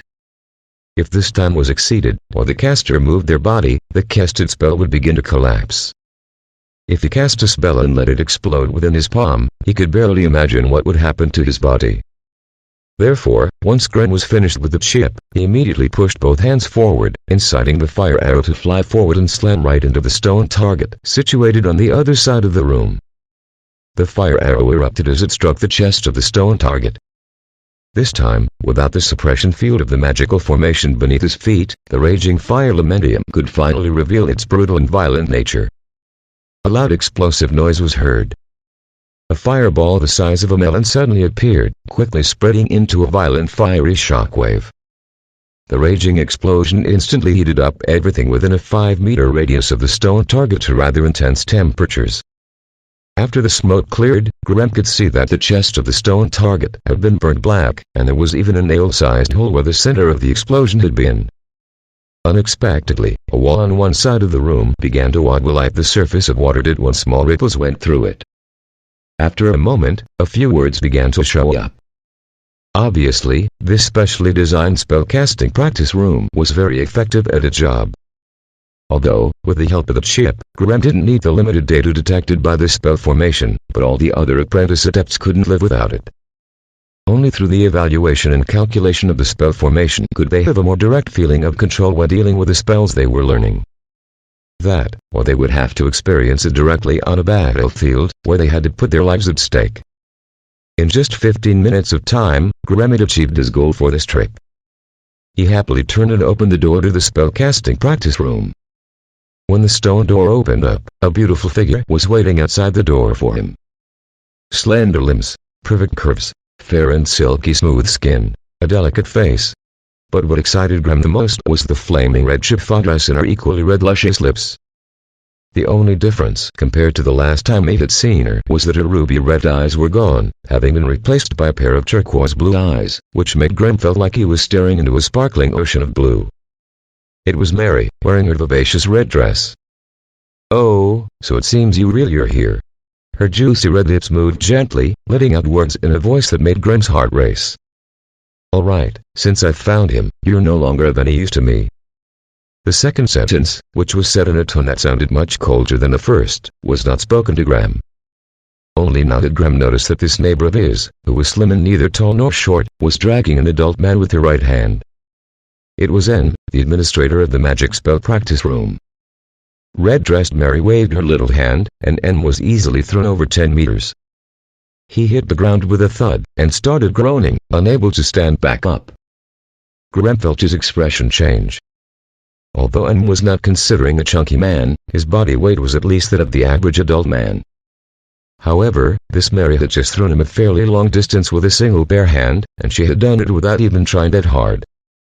Inferring from what he had seen in front of him, Graham guessed that she had, at least, 10 strength. Judging from the swiftness of her movements, her agility was not low either. Together with her fighting vampire ability of regeneration, perhaps even the 3 strongest apprentice adepts wouldn't be able to gain an advantage over her in a fight. Hadn't she been taken away by the master of the tower? How was she here, safe and sound? She? Follow me. While Graham was still pondering all of this in his mind, Mary stretched out her fair, silky smooth, right hand and grabbed his collar. Then she turned around and strode away, her hand on his neck. Graham did his best to try and avoid her hand, but he was unable to do so. Although he was only 15 years old, he was actually a little bit taller than Mary. In order to avoid being dragged on the floor, he was forced to stagger along behind her, having no idea what was going on. In the public cafeteria. It was dinner time, so most of the apprentice adepts were gathered in the cafeteria, sitting in small groups, having their meals, and talking to each other. From the places they sat and the way that they each talked, it was enough to determine the strength of these small groups and the position of each apprentice adept in the group. After all, those who were lone wolves, like Graham, were actually quite few in number. Most of the apprentice adepts preferred to group up and form small gangs, allowing them to work together and fight off those who approached with bad intentions. But, right when the atmosphere of the place was warming up, a sudden loud noise was heard, as the freshly repaired wooden door was smashed open by someone. Every single apprentice adept stared blankly at two people who had come in, one after the other. Their widely opened eyes were filled with looks of disbelief. Mary. Although most of the people here had never seen how Mary looked after her mutation, through their own channels, they all knew what had happened that day. Thus, in their mind, even if Mary didn't get sliced by Master Adept for his research, she would have been locked up on one of the upper floors of this tower, forced to live life as a captive forever. In stark contrast to everyone's expectations, she actually shone up in this place, as bold as brass. Ellen, who sat right in the center of the cafeteria, immediately felt his expression turn sober as his eyes were filled with fright. He had personally witnessed how brutal and frightening Mary was. Even though she had been restored to her harmless look, the horrifying memory left in his mind could never be erased. Mary stormed in like a whirlwind, soon coming to stand right in the center of the cafeteria with her arms crossed. She coldly glanced around the room, slowly circling it, before her vision finally stopped on Ellen, the newly appointed apprentice leader. "I, Mary, am back again." Chapter 14. After proudly announcing our return from the middle of the cafeteria, Mary shifted her little hand forward, pulling Graham forward and placing him in front of her. "From today onwards, know that he is my subordinate. Anyone who makes trouble for him will have me as your enemy." After she'd finished saying that, she let go of Graham and swept her right hand through the air. Her claws moved so fast that they seemed to leave after images in the air. As the faint trails of light faded away, 5 sharp whistling noises could be heard by the crowd. What insane agility, and what a terrifying slashing force. With such speed and attack strength, who would have time to recite a spell if she attacked them? After estimating the attack strength of Mary's casual strike, everyone who saw this scene had fear cover their faces. Graham couldn't help but smile wryly at his current situation. For the first time in his entire life, he felt a headache caused by good fortune. As much as he could, he was a man who strived to live a low-profile life, but, in the end, he was helplessly dragged into what could only result in a fight between those strongest apprentice adepts. Though Mary did this out of good intentions, would a simple threat of violence really be able to hold back those apprentice adepts who feared nothing? In this adept tower, where the hearts of men were incomprehensible, and where everyone was scheming against each other, there were nearly infinite methods of killing someone without being noticed. In the library, a wide variety of knowledge of curse spells and poisonous potions were available. So long as someone willing to put in the effort, it wasn't exactly difficult to make an apprentice adept die an unfortunate death, with no one the wiser. Within the Syrian frightening adept tower, Graham would never dare let the slightest drop of blood or the tiniest hair on his head fall into someone else's hands. After all, there were countless bizarre spells which could be used against a person. The slightest mistake could end with them become a puppet controlled by someone else. That was also the reason why most of the apprentice adepts lived in the seclusion of their own rooms, rarely having any intimate physical contact with anyone. Sensing the hostile glances shooting at him from all directions, once again Graham felt speechless, and a bitter smile covered his face. It seems he had found a great method for making a lot of enemies at once. In the past, he was just a harmless low-rank apprentice in other people's minds. Even if he got in some minor arguments, no one would really try to find a method to kill him. But today, he had nearly offended every single apprentice adept in the tower without saying a single word. Without having to think twice, he knew that, from today onwards, he had become a bird of a different feather among all the beginner apprentice adepts. If there was anyone who tried to get in touch with him, either they were probing for Mary's information, or they were plotting his demise. Although Graham was complaining in his mind, right at this moment he had no other option but to put on a poker face and face these new hardships head-on. After delivered what she intended to say, Mary, who had established her authority, grabbed Graham and left the cafeteria in a rush. A moment later, the prettiful and elegant Mary had, once again, appeared in front of Em, who was still suffering from the shock of being thrown across a room. "Give me the card of the arena." Mary was showing herself to be a surprisingly domineering and tyrannical person. As she slammed her tiny palm onto the table, everything on it was knocked over. A slimy and ugly frog squeezed out from the pile of books while croaking continuously, quickly jumping onto M's shoulder and angrily staring at Mary, who was the culprit of his discomfort. It was a small frog, but it had a huge head, which was quite strange looking.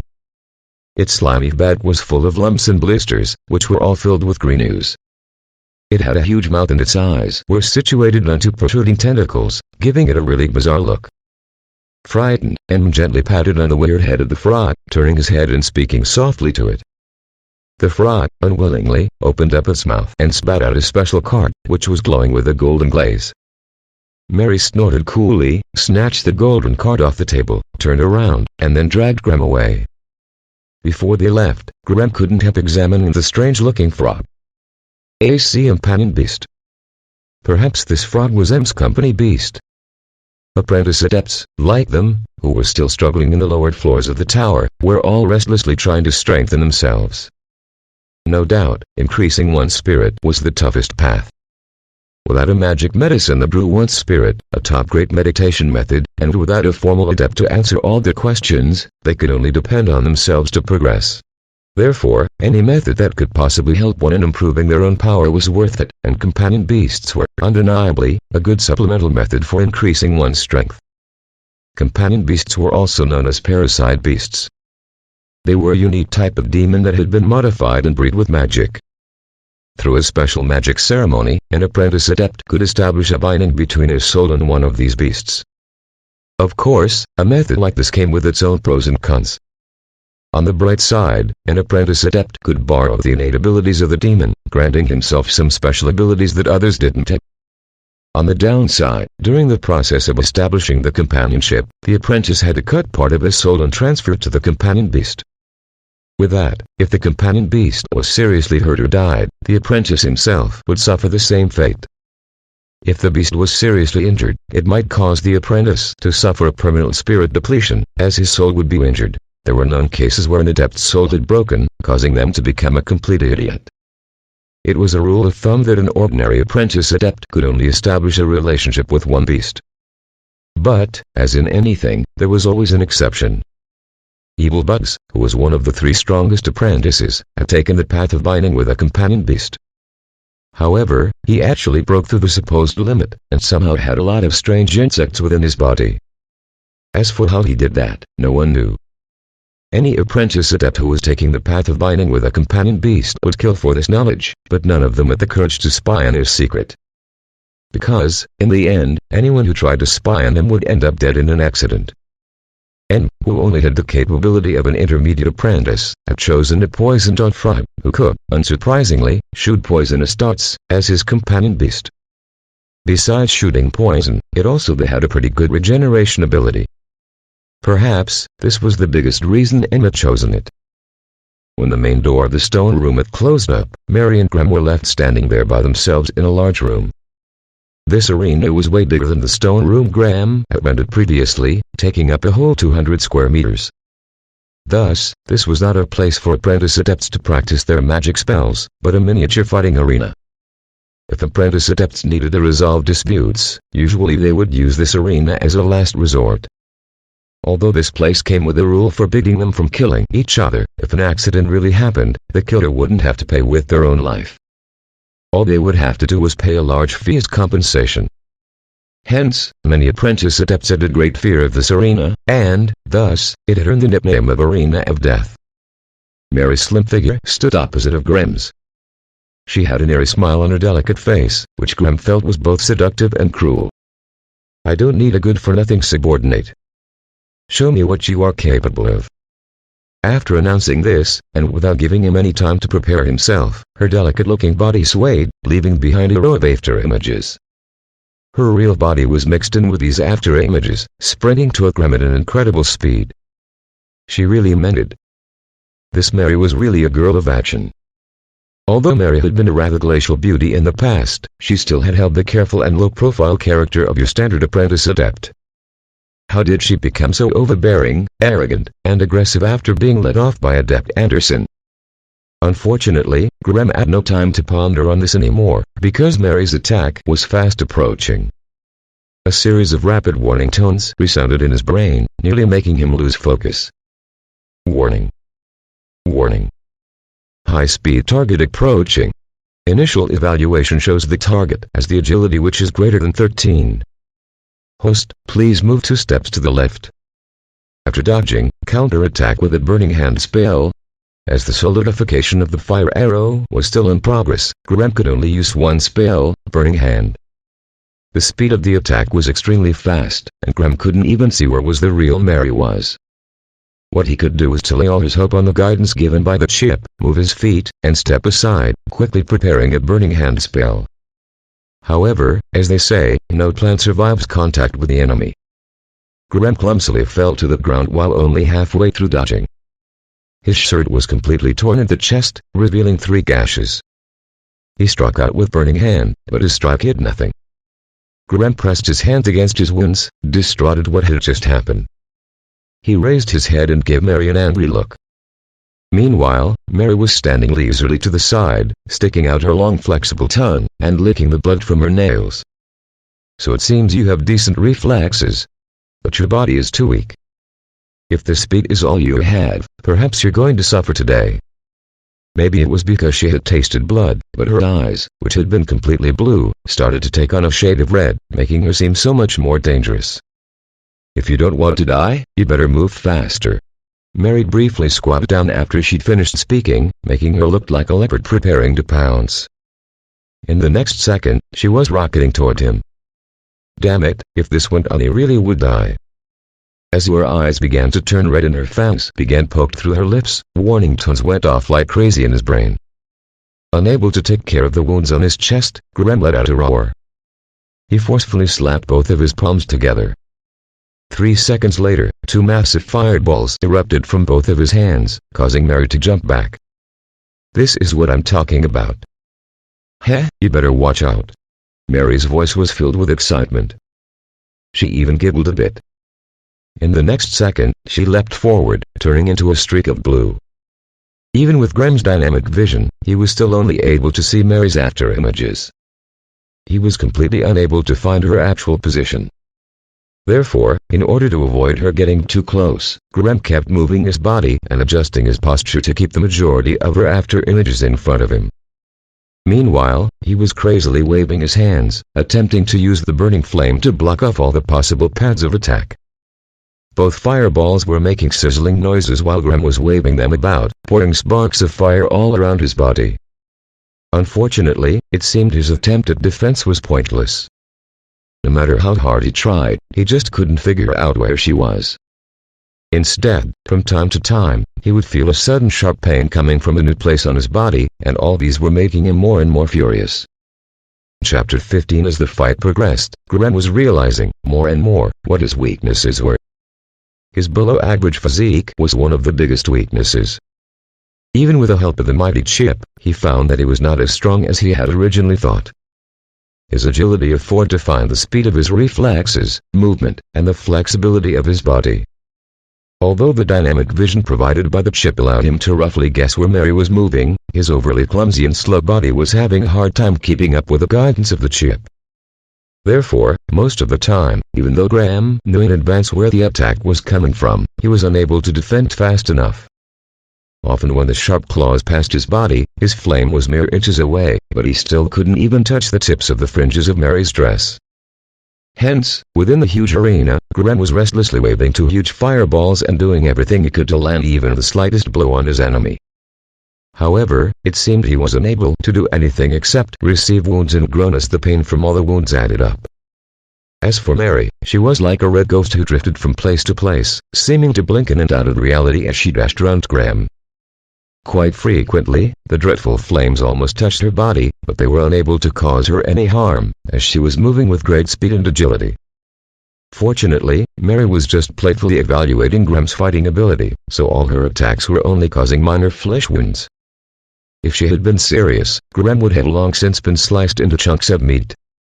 But even so, having his body scratched by Mary's blade-like sharp claws, left Graham with countless scratch marks, and blood all over his body. Although the wounds on his body wouldn't get him killed, they brought Graham a great deal of anger and humiliation. A month ago, this Mary was only a beginner apprentice, and she was not stronger than him. Because of the damn mutation, caused by magical contamination, she was now able to twist Graham around her little finger, like it was nothing. This exploding anger was continually suppressed by Graham, as he knew he was unable to defeat Mary, but he was still doing all he could to chase her flashing red shadow with his raging flame. Inwardly, Graham's mind was still as calm as a glacier, and he was communicating with the chip without showing any signs externally. Since he couldn't catch Mary with his dynamic vision, he had to find a work errand. Graham's spirit was draining fast as he kept waving both of his hands restlessly through the air. The dreadful-looking fireballs in his hands were becoming bigger and even more violent. While underneath his eyes, a weird-looking blue dot was blinking dimly, marking an interception point which the chip had vaguely calculated. When Graham sensed Mary was attacking from his front, he slightly separated his hands, blocked off possible attacks from his left and his right, leaving a half-meter weak point in front of his body. Seeing this, Mary, who planned to attack from the left, simply let out a cold snort, stopped and stood straight, swaying slightly to the side to dodge the flaming red fireball. Not only that, she actually slipped into the slide gap in front of Graham's chest. What a careless boy. Should I leave a mark on your face, or on your chest? Mary, who still had time to spare as she lazily fought Graham, pondered why her instincts had hesitated at this very moment.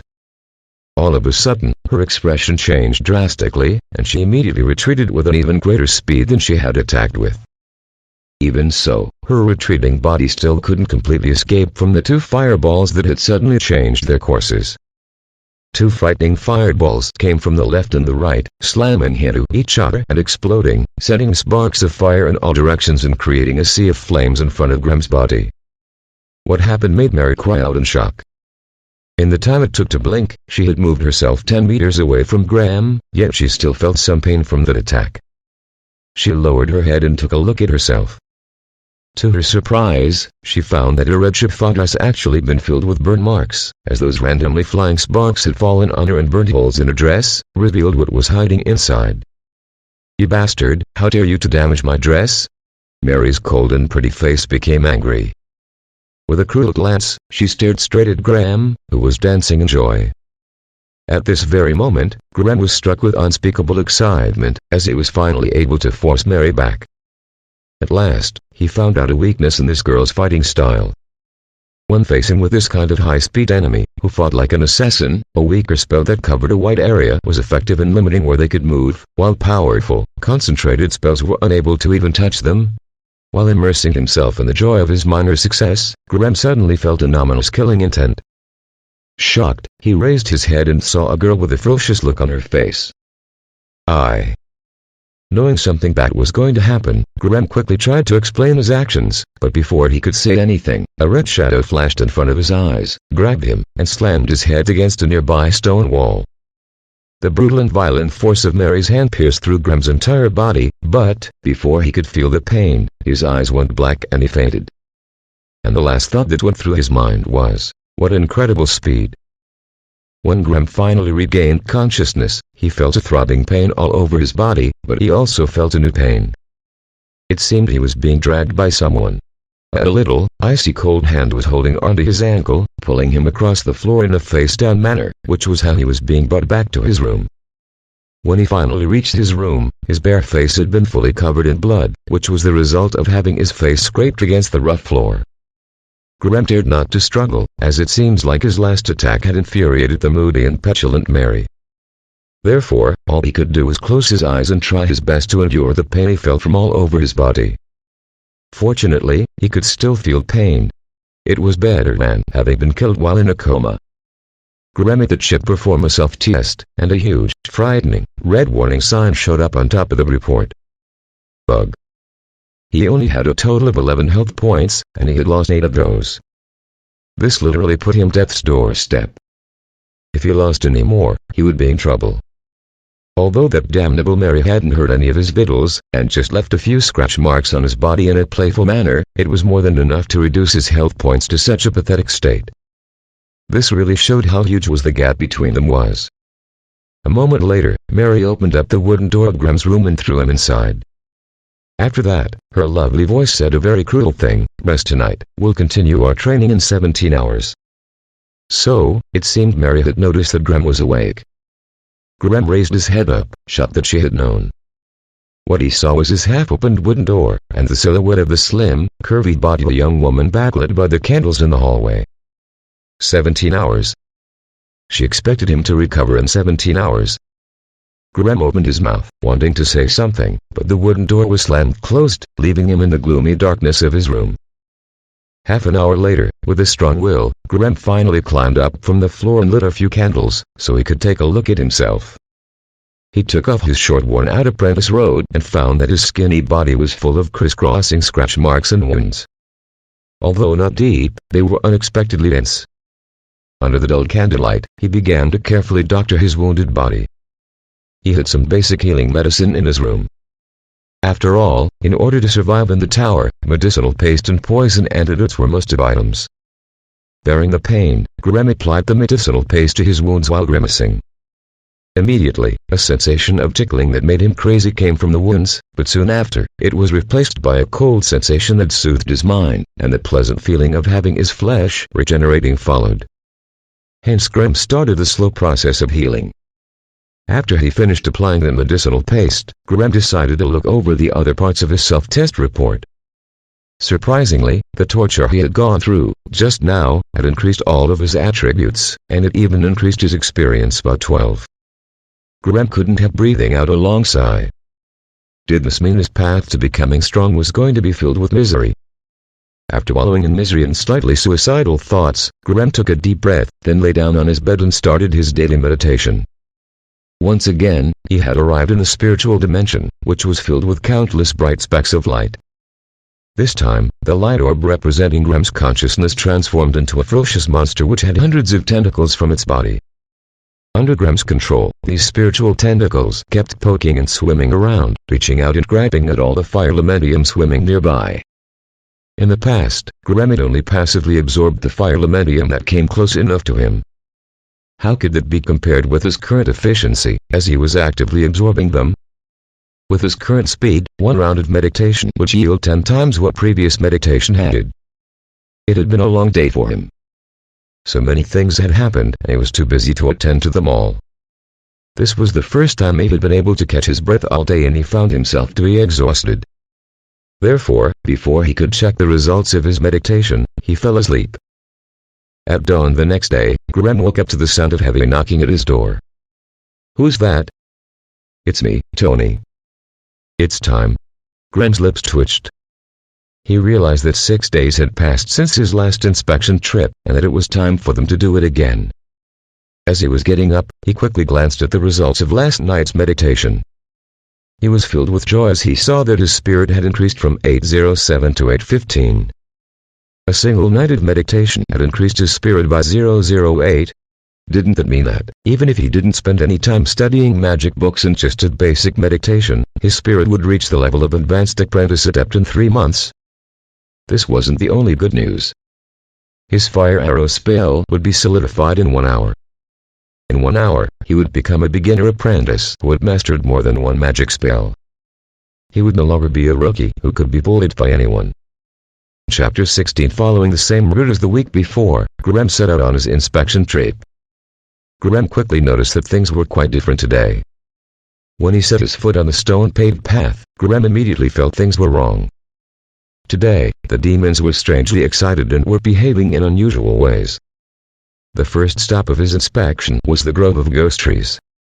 Before he even reached the grove, Graham was freaked out by what he saw in front of him. Hundreds of scavenger crows were standing on top of those skinny and wrinkled ghost trees, and every single one of them had their beady red eyes focused on Graham. Oddly enough, none of them were making any noise, which was totally different from how they normally behaved. Honestly, being stared at by a few hundred scavenger crows at the same time would make even the bravest apprentice adept's spine crawl. But what made Graham feel even more baffled was how quiet they were. If they were behaving normally, the noisy caws of the scavenger crows could be heard from a mile away. But today, judging from their quiet manner, it looked like they were all anticipating having a big feast. From the knowledge Graham had in his mind, these scavenger crows would only be so quiet and patient when they were waiting for their food.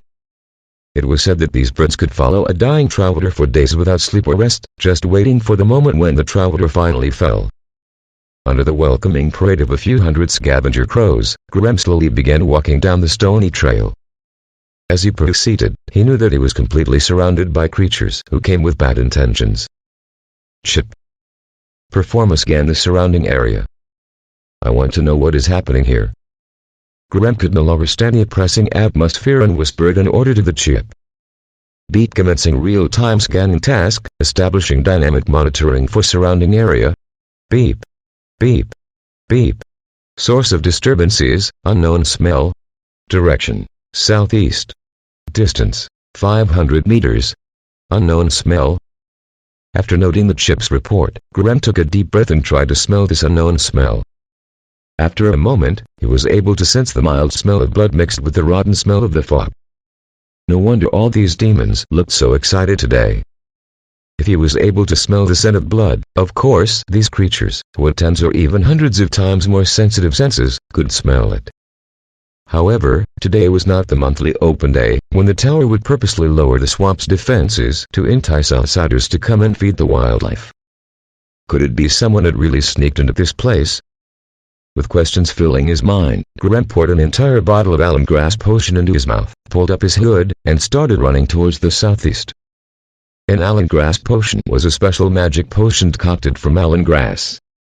It was able to close every single pore on a human's body, suppressing the drinker's body odors. But it only lasted for 30 minutes. In the Garden of Whispers. The garden, which was usually dead silent and completely empty of life, had turned into a terrifying battleground. As he approached the site, he could hear the horrible screams of demon babies and the cries of wandering souls. He also heard loud human voices, cursing with rage and fright. Apparently, this was the source of the pungent smell of blood that had attracted his attention. Using the trees and grasses cover, Graham slowly moved closer to the battlefield. Soon, he found a place with a good view, which allowed him to watch what was happening. There were two groups fighting at the scene. The attackers were, of course, the horrible demon babies and the other wandering souls who lived here. Then there were 17 mercenaries struggling to hold off the horrifying creatures in front of them. It seemed to be a group of skillful and experienced mercenaries. They looked strong and vigorous, and were not lacking in physical strength or courage. Also, their equipment was pretty good. They had large thick shields made from solid wood, arm and shoulder guards, and each of them had a bow with them. This made them capable of hunting many of the ordinary demons in the swamp. But, unfortunately for them, the demons who surrounded them were some of the most frightening creatures within the swamp, demon babies. Demon Baby had no legs, and crawled across the ground with a pair of sharp claws, dragging a long organ, which looked like an umbilical cord, behind them. They were ugly and had twisted bodies, yet looked remarkably similar to human infants. However, their faces were not made of smooth youthful flesh, but of wrinkled dead skin, and their facial features were squeezed together, giving them extremely ugly faces. Within the knee-deep bushes, these small demons were crawling back and forth, letting out curses and screams that echoed throughout the area. Whenever a baby's cry was heard, it would immediately cause those human mercenaries to yell in fright. Although these demon babies had small bodies, each of them had a strength of at least 5, which equaled that of your average adult human. Not only that, but they also had a pair of deadly claws. Whenever they leapt forward and struck the large wooden shields, they would leave deep scratch marks behind. However, their deadliest weapon was their curse. When Graham arrived, these demon babies were trying to break through the defensive shields with their bodies. One after the other, the demon babies rushed through the bushes, launching themselves into the air and trying to land behind the defensive shields of those mercenaries, but every time, those mercenaries, who were prepared, would knock them back with their armed guards. There was even a demon baby who couldn't escape in time, and found themselves nailed to the ground with an arrow. Although it had its body nailed to the ground, the demon baby was still very fierce, crazily digging the dirt with its claws. Then it raised its body and let out an irritating baby cry toward a closest human mercenary. The cry was sharp and ear-splitting, but while it was just an unpleasant noise for other people, but when the cry hit the mercenary who was standing closest to it, it instantly struck him with a frightening curse. The muscular mercenary suddenly threw away his shield and placed both of his hands tightly against his ear, screaming out, "Help me! I can't see anything." Right after he screamed, tears of blood spilled from his tightly closed eyes, terrifying the rest of the mercenaries. Before anyone could do anything, another two demon babies dashed out from the bushes, ferocious smiles on their ugly faces. They opened up their mouths and screamed at the mercenary who had been previously struck by blind. Blind plus insanity plus confuse. Even an official apprentice adept would have a hard time in defending against the demon baby's curse, let alone these mercenaries, who were only ordinary humans. Before his fellow mercenaries could knock him out, this mercenary crazily pushed away everything around him and rushed out of the defensive formation. "No! Bazaar, come back!"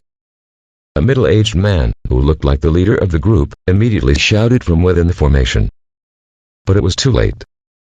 If someone could have looked down from above, he would have seen some crazy movements within the bushes around this team of mercenaries, as many fast-moving grass lines shot toward the mercenary who was fleeing in confusion.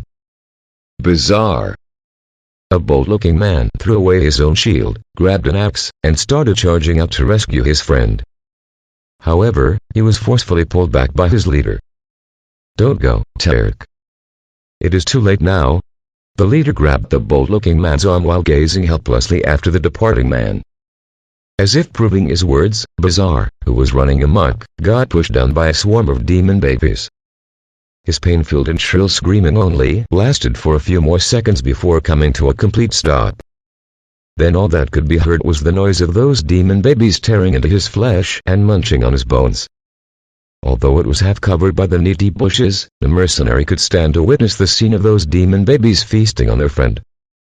Just by looking at the constant moving dry grass and listening to the terrifying and eerie noises, it was still enough for them to envision the extremely dreadful scene that must be happening in those bushes. Therefore, their long-standing determination and morale began to fall. Suddenly, a human head-sized fireball shot out from the center of the mercenaries, creating a long trail of dark smoke. It fell right into the center of the area where those demon babies were happily feasting. In next second, together with the deafening explosion, the terrifying fire lamentium expanded and turning everything in an area of 10 meters into a raging sea of flames. With just this one single strike, more than 20 demon babies were killed. 14 of them, who were at the center of the explosion, had been turned into ashes in an instant. Those who were at the edges of the explosion were all injured by the raging flames. For a moment, the shrill cries of demon babies reverberated through the skies. A fire spell. Graham, who was watching from the dark, was startled for a moment. He quickly looked around, soon finding 3 suspicious targets, who were standing in the center of the mercenaries. They were all dressed relatively similarly to himself. Their black cloaks and hoods completely covered their bodies so that not even an inch of their skin was exposed, but, judging from the size of their bodies, he supposed that they were 2 men and a girl. 3 apprentice adepts who had left their nest for experience. As he couldn't directly see them, there was no way for Graham to obtain the specific attributes of these people. Hence, he didn't dare act recklessly. He quietly took out his magical talisman and reported what was happening here to the Adept Tower. During this period of time, the demon babies, who had suffered great losses, actually called upon all the wandering souls to aid them. As these wandering souls were capable of living among other demons, of course they were not low-ranked creatures, like those zombies or skeletons, but, rather, were actually a conscious body that was formed from strong resentment and evil intentions. Although they had human forms, they didn't have physical bodies, and their innate ability to freely shift between the ethereal and the physical allowed them to ignore most physical attacks and defenses. Their bodies looked like blurry shadows. Comparatively, their heads were much clearer, and they had facial features similar to that of a human. They had a pair of arms with sharp claws, yet where their legs should be was just a vague shadow. If looking from afar, it was like their legs had merged into the air. When this group of wandering souls dashed out from the woods, the entire place was immediately filled with the eerie cries of ghosts, which could make one's soul shiver. The temperature also significantly dropped. When attacked by this, seemingly endless, group of frightening wandering souls, the mercenaries' defensive formation immediately collapsed. The wandering souls, who had shifted their bodies into their ethereal forms, jumped into the group of men without fear, as they could totally ignore the weapons and shield held by those mercenaries.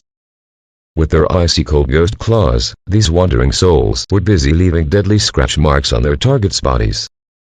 There were even some wandering souls squeeze themselves into the bodies of the mercenaries, taking control over their bodies and launching attacks against the other mercenaries.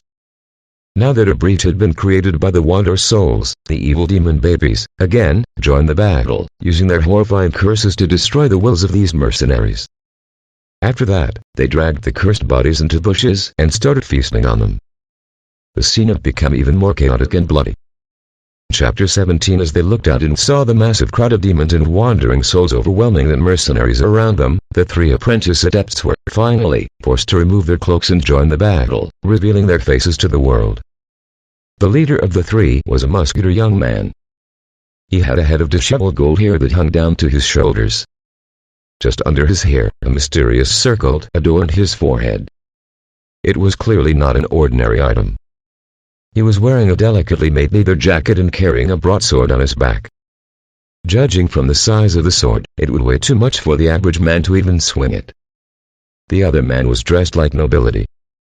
The delicate and luxurious clothes on his body were quite impressive, but what was even more impressive was his head. He had dark green skin, a long narrow mouth, and a thin tongue that kept flicking in and out. He, unexpectedly, had the head of a snake. Meanwhile, a little girl stood in between these two men.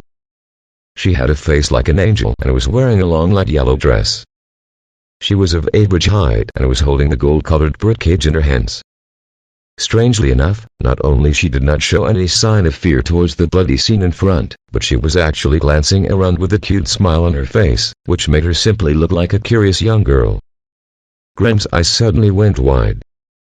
Via his lamentium vision, he saw very bright glowing lamentium and spiritual ripples that looked like tidal waves, coming from all three apprentice adepts. By the chip's evaluation, these three were either pseudo-adepts or elites among the advanced apprentice adepts. No matter who they were not something Graham, a beginner apprentice adept, could ever think of handling. Why had such strong people come here like this? This place was the private property of Master Anderson, and a resources site of the Sarapo family. With the exception of the annual resource shipment, this place was not open to outsiders. All of this made Graham really curious about the motives of these foreign apprentice adepts. But, after witnessing their immense abilities, Graham's curiosity instantly died, leaving him completely alert, and feeling a little fear. The human mercenaries were capable of dealing with demon beasts, but once they were faced with demon babies, wandering souls, and other similar demons, they were like sheep being led to the slaughter. When the simple defensive shield was broken, the swarm of demons began to massacre the mercenaries. Demon babies were jumping and leaping all over the place, crying out terrifying curses to reduce their prey's fighting abilities. Using the bushes as cover, these monsters launched sneak attacks and knocked the mercenaries to the ground.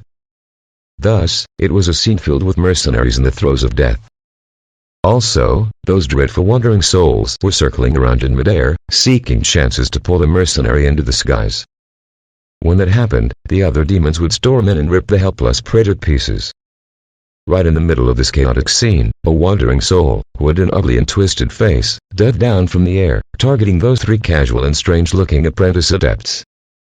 Before the man and the little girl could do anything, the snake-head had struck. Striking with great force, a pale green-looking poison, shaped into an arrow, instantly penetrated the wandering soul's body, immediately exploding. The intense corrosive poison melted the resentment core hidden inside of its body, turning it into a pile of ashes with a horrifying and painful-sounding scream. Graham noticed that the poison arrow wasn't created with normal spellcasting, but was launched from the mouth of that snake-head apprentice. And that attack was just the beginning. The apprentice didn't stop what he had started, and opened his mouth widely, continuously spitting out poison arrows. With each strike, he accurately eliminated one of the horrifying wandering souls, which were rated as possessing the power of an intermediate apprentice. Bloodline Adept. He was definitely one of those bloodline adepts that the basic adept book had mentioned. Within the vast and complicated development hierarchy of the Adept world, there were 4 branches that stood out: Bloodline Adepts, Body Refining Adepts, Principal Adepts and Profound Adepts. It could be said that most of the other Adept branches were matched up to these 4 major branches. The Bloodline Adepts were a bunch of lunatics who craved having the purest bloodlines. They used the power of said bloodlines to improve their own strength. Usually, they would choose some incredibly strong creatures from another world as the source for their bloodline, then they would improve the purity of their own blood, generally using a method which could be traced back to some ancestor. After doing all of this, they would gain incredible abilities that aligned with that of ancient powerful creatures. In general, their ultimate goal was to relive the glorious life of these ancient creatures. As for Body Refining Adepts, they were another group of lunatics who went all out in the pursuit of strengthening their own bodies. In their eyes, all resources were just a medium, a consumable supply that could be used to make their muscles stronger. In order to stimulate their muscles, they might soak themselves in a container full of poisonous chemicals, or implant a deadly, highly radioactive meteorite into their body. They might go out and endure the most extreme and deadly environments, and they would do all of these to make their bodies strong so that nothing could hurt them. In all honesty, Principal Adepts were the most common type of Adept in the Adept world. No matter it was the Medium Adept, who chased after the peak powers of their elements, the Curse Adept, who used strange abilities to kill people unseen, or even the Black Adept, who just enjoyed using violent killing abilities, usually utilizing the force of souls and emotion, all of them belonged to the branch of Principal Adepts. Although it seemed that there was a tremendous difference in what they did, when they arrived at the advanced stage, they would try their best to master specific principles or rules of the universe. They were the people who grew by mastering elemental laws principles. As for Profound Adept, they were the purest type of Adepts. They were not willing to contaminate their own bloodline just to obtain powerful ability, and they refused to couple with principles of planes and became the slaves of principles. They gathered knowledge, immersed themselves in the world of knowledge, and used the knowledge they learned as their weapon. Thus, they became a weird group among Adepts, who only cared about gathering and expanding their knowledge, but totally ignored their own development. With these 4 major branches as the backbone, an infinite variety of strange Adepts were born into this world. They conquered different worlds, looting resources and knowledge, and enslaving thousands of planes. They were the dominating force of the entire Adept world when fighting, or conquering, other worlds. This was the information regarding the Adept hierarchy which Graham had obtained after the chip spent time gathering and organizing the massive raw data he had input into it. As he only knew a handful of people, the data he gathered was not complete, and there was, probably, a huge discrepancy in it. Although he only had this small amount of simple information, it drew the outline of the massive and ferocious Adept world he was now a part of. If he hadn't known of these branches, he wouldn't have been able to correctly guess the details of that snake apprentice a second ago. But, right as Graham was guessing which species of snake the snake apprentice had inherited a bloodline from, something even more surprising happened. The cute little girl joined the fight. A demon baby, who was quickly moving across the ground, had placed its eyes on these 3 people, setting them as its target and dashing in their direction. At the same time, it kept letting out irritating cries from its mouth, which was twisted and full of sharp yellow teeth, launching its curse attacks at the 3 of them. No doubt, its behavior had provoked the little girl. However, not only did her immature face not show any signs of anger. Instead, it bloomed with a sweet smile. She raised up the birdcage in her hands, which looked like a toy, pointed it toward the demon baby, and shook it a few times. Though not a single sound was heard, lights and shadows flickered, and the demon baby, who had previously been dashing toward them, disappeared from where it was. At the same time, Graham, who had sharp vision, noticed that a miniature demon baby had appeared inside of the birdcage the little girl carried. It was only the size of a human hand, and looked exactly the same as the demon baby who had just disappeared. Obviously, this demon baby had no idea what had caused its sudden transformation. After being stunned for a second, it became extremely fierce and let out a jarring cry toward the little girl outside of the cage, repeatedly slamming the cage with its body. But, no matter how hard it tried, there was no way it could escape from that simple-looking birdcage. Space magic. Graham placed a hand tightly over his mouth to prevent himself from screaming out loud. Out of the many principal magics, although every principle would bring an astonishing power at the ultimate level, if someone really wanted to define their ranking, the principles of time and space magic were among the very top. But, according to Graham's knowledge, these two top-level magic branches were among the weakest of all the branches in the adept world. This was simply because these two magic branches could only depend on one's innate talent. Even the most powerful adept, who could destroy a world with a wave of his hand, could never make time stop for 1 second. However, some people were born with this ability, and, although they might not learn any knowledge related to magic, they could still achieve something that even the best adepts couldn't. And yet, just because these magics were so bizarre and unpredictable and could only be used by someone who had the talent, those adepts who didn't possess such talent, no matter how much of a genius they were, it would be impossible for them to come out with great results through experimentation. Therefore, without a huge and solid foundation, it was really tough for those who focused on the time and space magic branches to produce top-tier adepts. Graham was having issues deciding whether this was the little girl's innate ability, or some bizarre magical item that allowed her to catch any enemy, regardless of distance. Although Graham thought he had a deep understanding of this bizarre world of advanced magic, right at this very moment, he had to admit one thing: the real world of adepts was much more crazy and bizarre than his wildest dreams and nightmares. These three outsiders were either pseudo-adepts or elites among advanced apprentice adepts.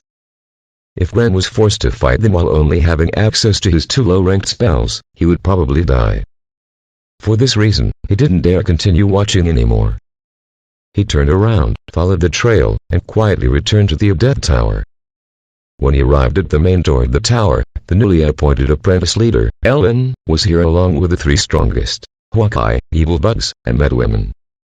Graham threw a puzzled glance at Ellen, but soon realized why they were here. The warning he sent via the magic talisman could only be received by a special magical item, which was currently held in Ellen's hand. When Ellen heard there were three powerful apprentice adepts in the magical swamp, he knew that, with his abilities, there was no way he could chase off or capture these outsiders. Therefore, before Graham had returned, Ellen had asked the three strongest for help. It, obviously, cost him something in order to obtain help from the three strongest, but only he knew what that cost was. Recalling to what he witnessed just now, Graham didn't have too much confidence in the strongest three.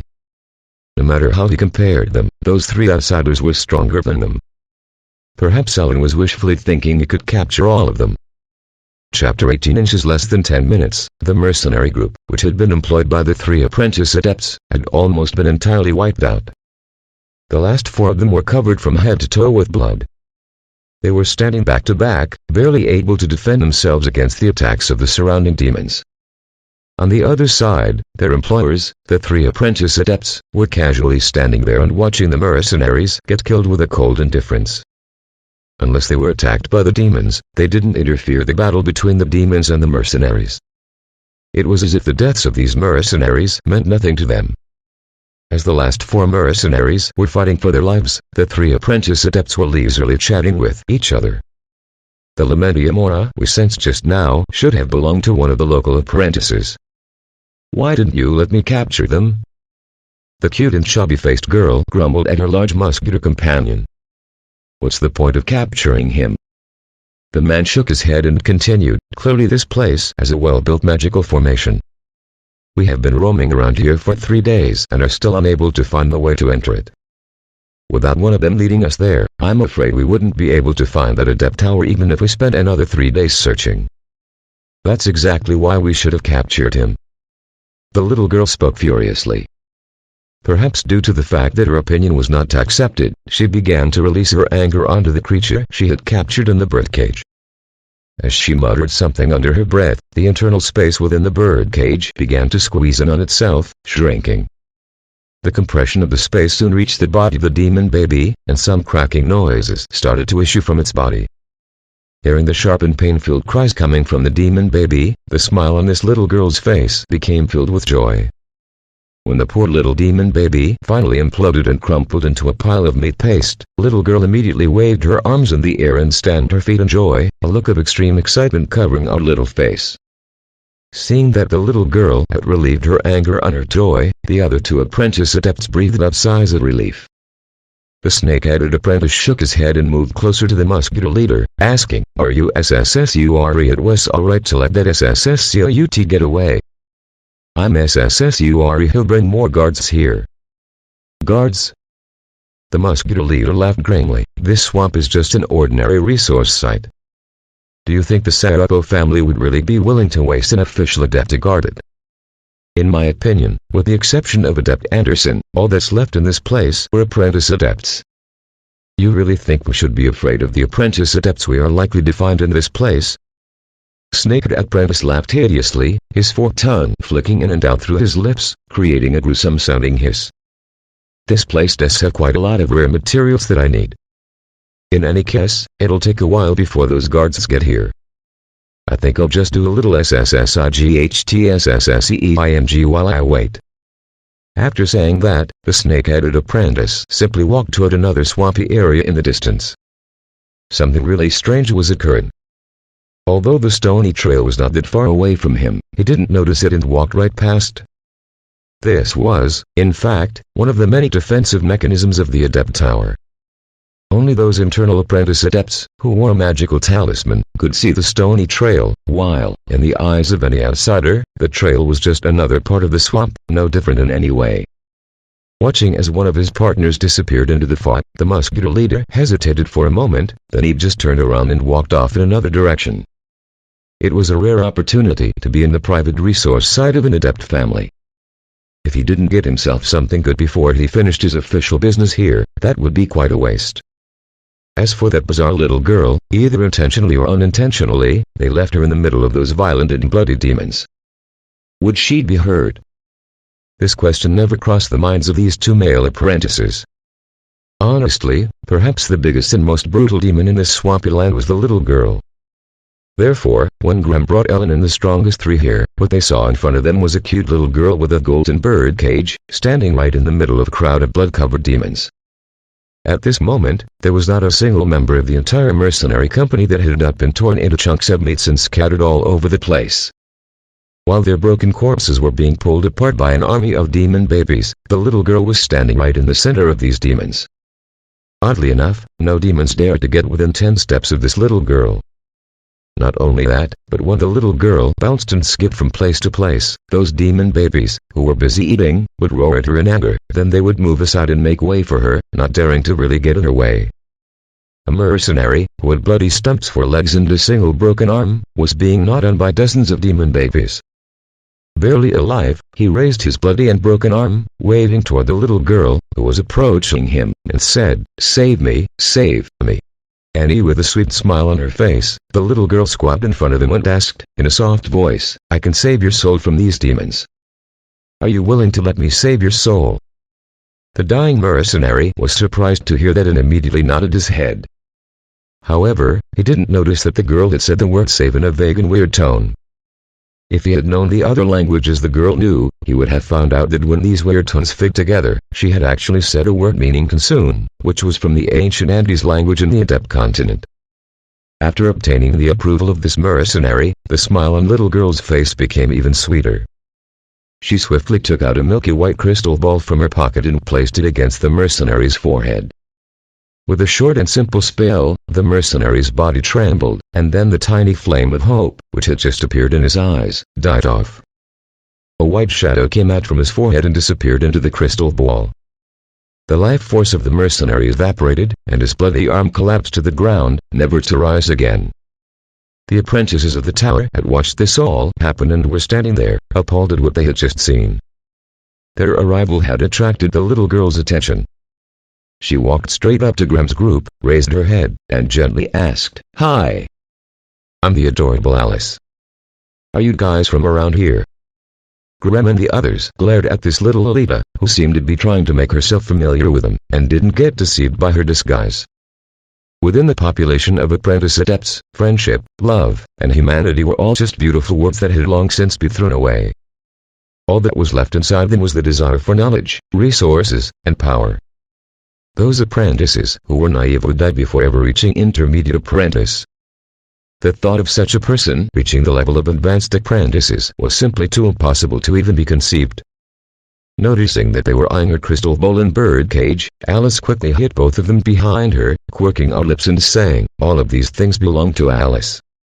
You wouldn't think of taking them away from me, would you?" Ellen looked all over the place, then sternly whispered to Graham, "I thought you said that there were 3 apprentice adepts.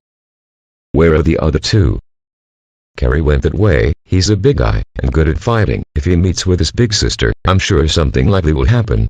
The little girl pointed her finger to the east and spoke in an innocent manner. Clearly, she was referring to Madwoman, who was also carrying a huge sword on her back. Jeffrey went that way. I think he said he wanted to look for some materials. What she said shocked the five of them, and their eyes took on ghastly looks. No matter how many demons were killed, none of them would feel even the slightest bit of pity about it. But if those secret medicine plantations and gardens were found by these outsiders, perhaps all the apprentices of the tower would be punished by Adept Anderson. Madwoman's loud, braying voice instantly exploded. I'll go that way and stop that guy. After saying that, Madwoman's bulky body started sprinting toward the east. As she ran, she crushed the few demon babies who got in her way under her feet, making others screaming angrily, though none dared to move closer to her. I'll go this way, Hawkeye said coolly, pulling up his cap and dashing towards the west. For some unknown reasons, the caws of scavenger crows were heard from the sky, though they were hidden by the thick fog. The noise immediately followed behind Hawkeye's. Apprentice leader Ellen rolled his eyes and murmured, I'll go and help him. After saying that, he simply followed behind Hawkeye's and left. In the end, only Evil Bugs, Graham, and the strange, unpredictable little girl were left at the scene. Are you going to fight me? The little girl tilted her head and stared at the remaining two men. Before we fight, don't you guys want to know where we came from? There is no reason to ask you anything. You have caused mayhem here, and you shall be punished for it. If I capture you, you'll have to tell me everything. If I can't defeat you, I'll bear all the losses here. Now, show me what you can do. It was rather rare to hear Evil Bugs say so much. But, right as he finished speaking, the black soil underneath the little girl's feet exploded, and a huge amount of black scorpions burst from the ground. Each of these scorpions was the size of a human palm, had a pure black body and a pair of claws, and on their backs was a tail with a poison needle. The stinking smell of poison filled the air near these scorpions. Although there was a distance of 20 meters between them, it was impossible to tell when Evil Bugs had sent these scorpions out, sneaking their way underground to hide near the little girl. This little girl shouldn't have a strong physique. Thus, as long as she was poisoned, she should quickly lose the ability to cast any of her bizarre spells. Before they had come here, Graham had emphasized the strange abilities of this little girl, therefore, Evil Bugs had no plans of experiencing it himself. He just wanted to knock her out as quick as possible. But what happened probably made Evil Bugs' mouth drop. An invisible barrier was created between the little girl's feet and those scorpions. No matter how they slammed into it or pricked it with their tails, there was no way they could get past it. Slowly, when more and more scorpions gathered together, a wall of bugs was built up against the invisible wall. One after another, scorpions stacked on top of each other, crazily attacked the invisible barrier in front of them, but, no matter how they tried, they just couldn't break through it. Chapter 19 Protection Barrier. Evil Bugs kept repeating this phrase in a hoarse voice, as he was struck dumb with amazement by what he saw in front of his eyes. Protection Barrier was a spell which could divide space and was considered one of the sturdiest shields in the world. Even an official adept would have a hard time breaking through this paper-thin barrier. Impossible. Absolutely impossible. Evil Bugs lost control and let out an angry roar. Your barrier must be fake. Else that would mean you are as strong as an adept. March, my children. Use your numbers and overwhelm our enemy's defenses. Under the control of Evil Bugs, thousands of scorpions immediately burst out from underneath his cloak, forming into scorpion armies that marched toward the little girl who was standing in front of them. At the same time, Evil Bugs opened up his mouth, spitting out countless flies, which looked like clumps of dark clouds, quickly blotting out the sky and the land as they flew towards the little girl. No beginner apprentice could interfere in a battle between two advanced apprentices. So, from the time the battle began, Graham had been slowly backing away, doing his best to get out of the way, so as not to get hit with a wayward spell. Judging from the current situation, Evil Bugs had established a dominant position, as the little girl was trapped under a mound of scorpions. As soon as he could find a way past the protection barrier, this battle would be over.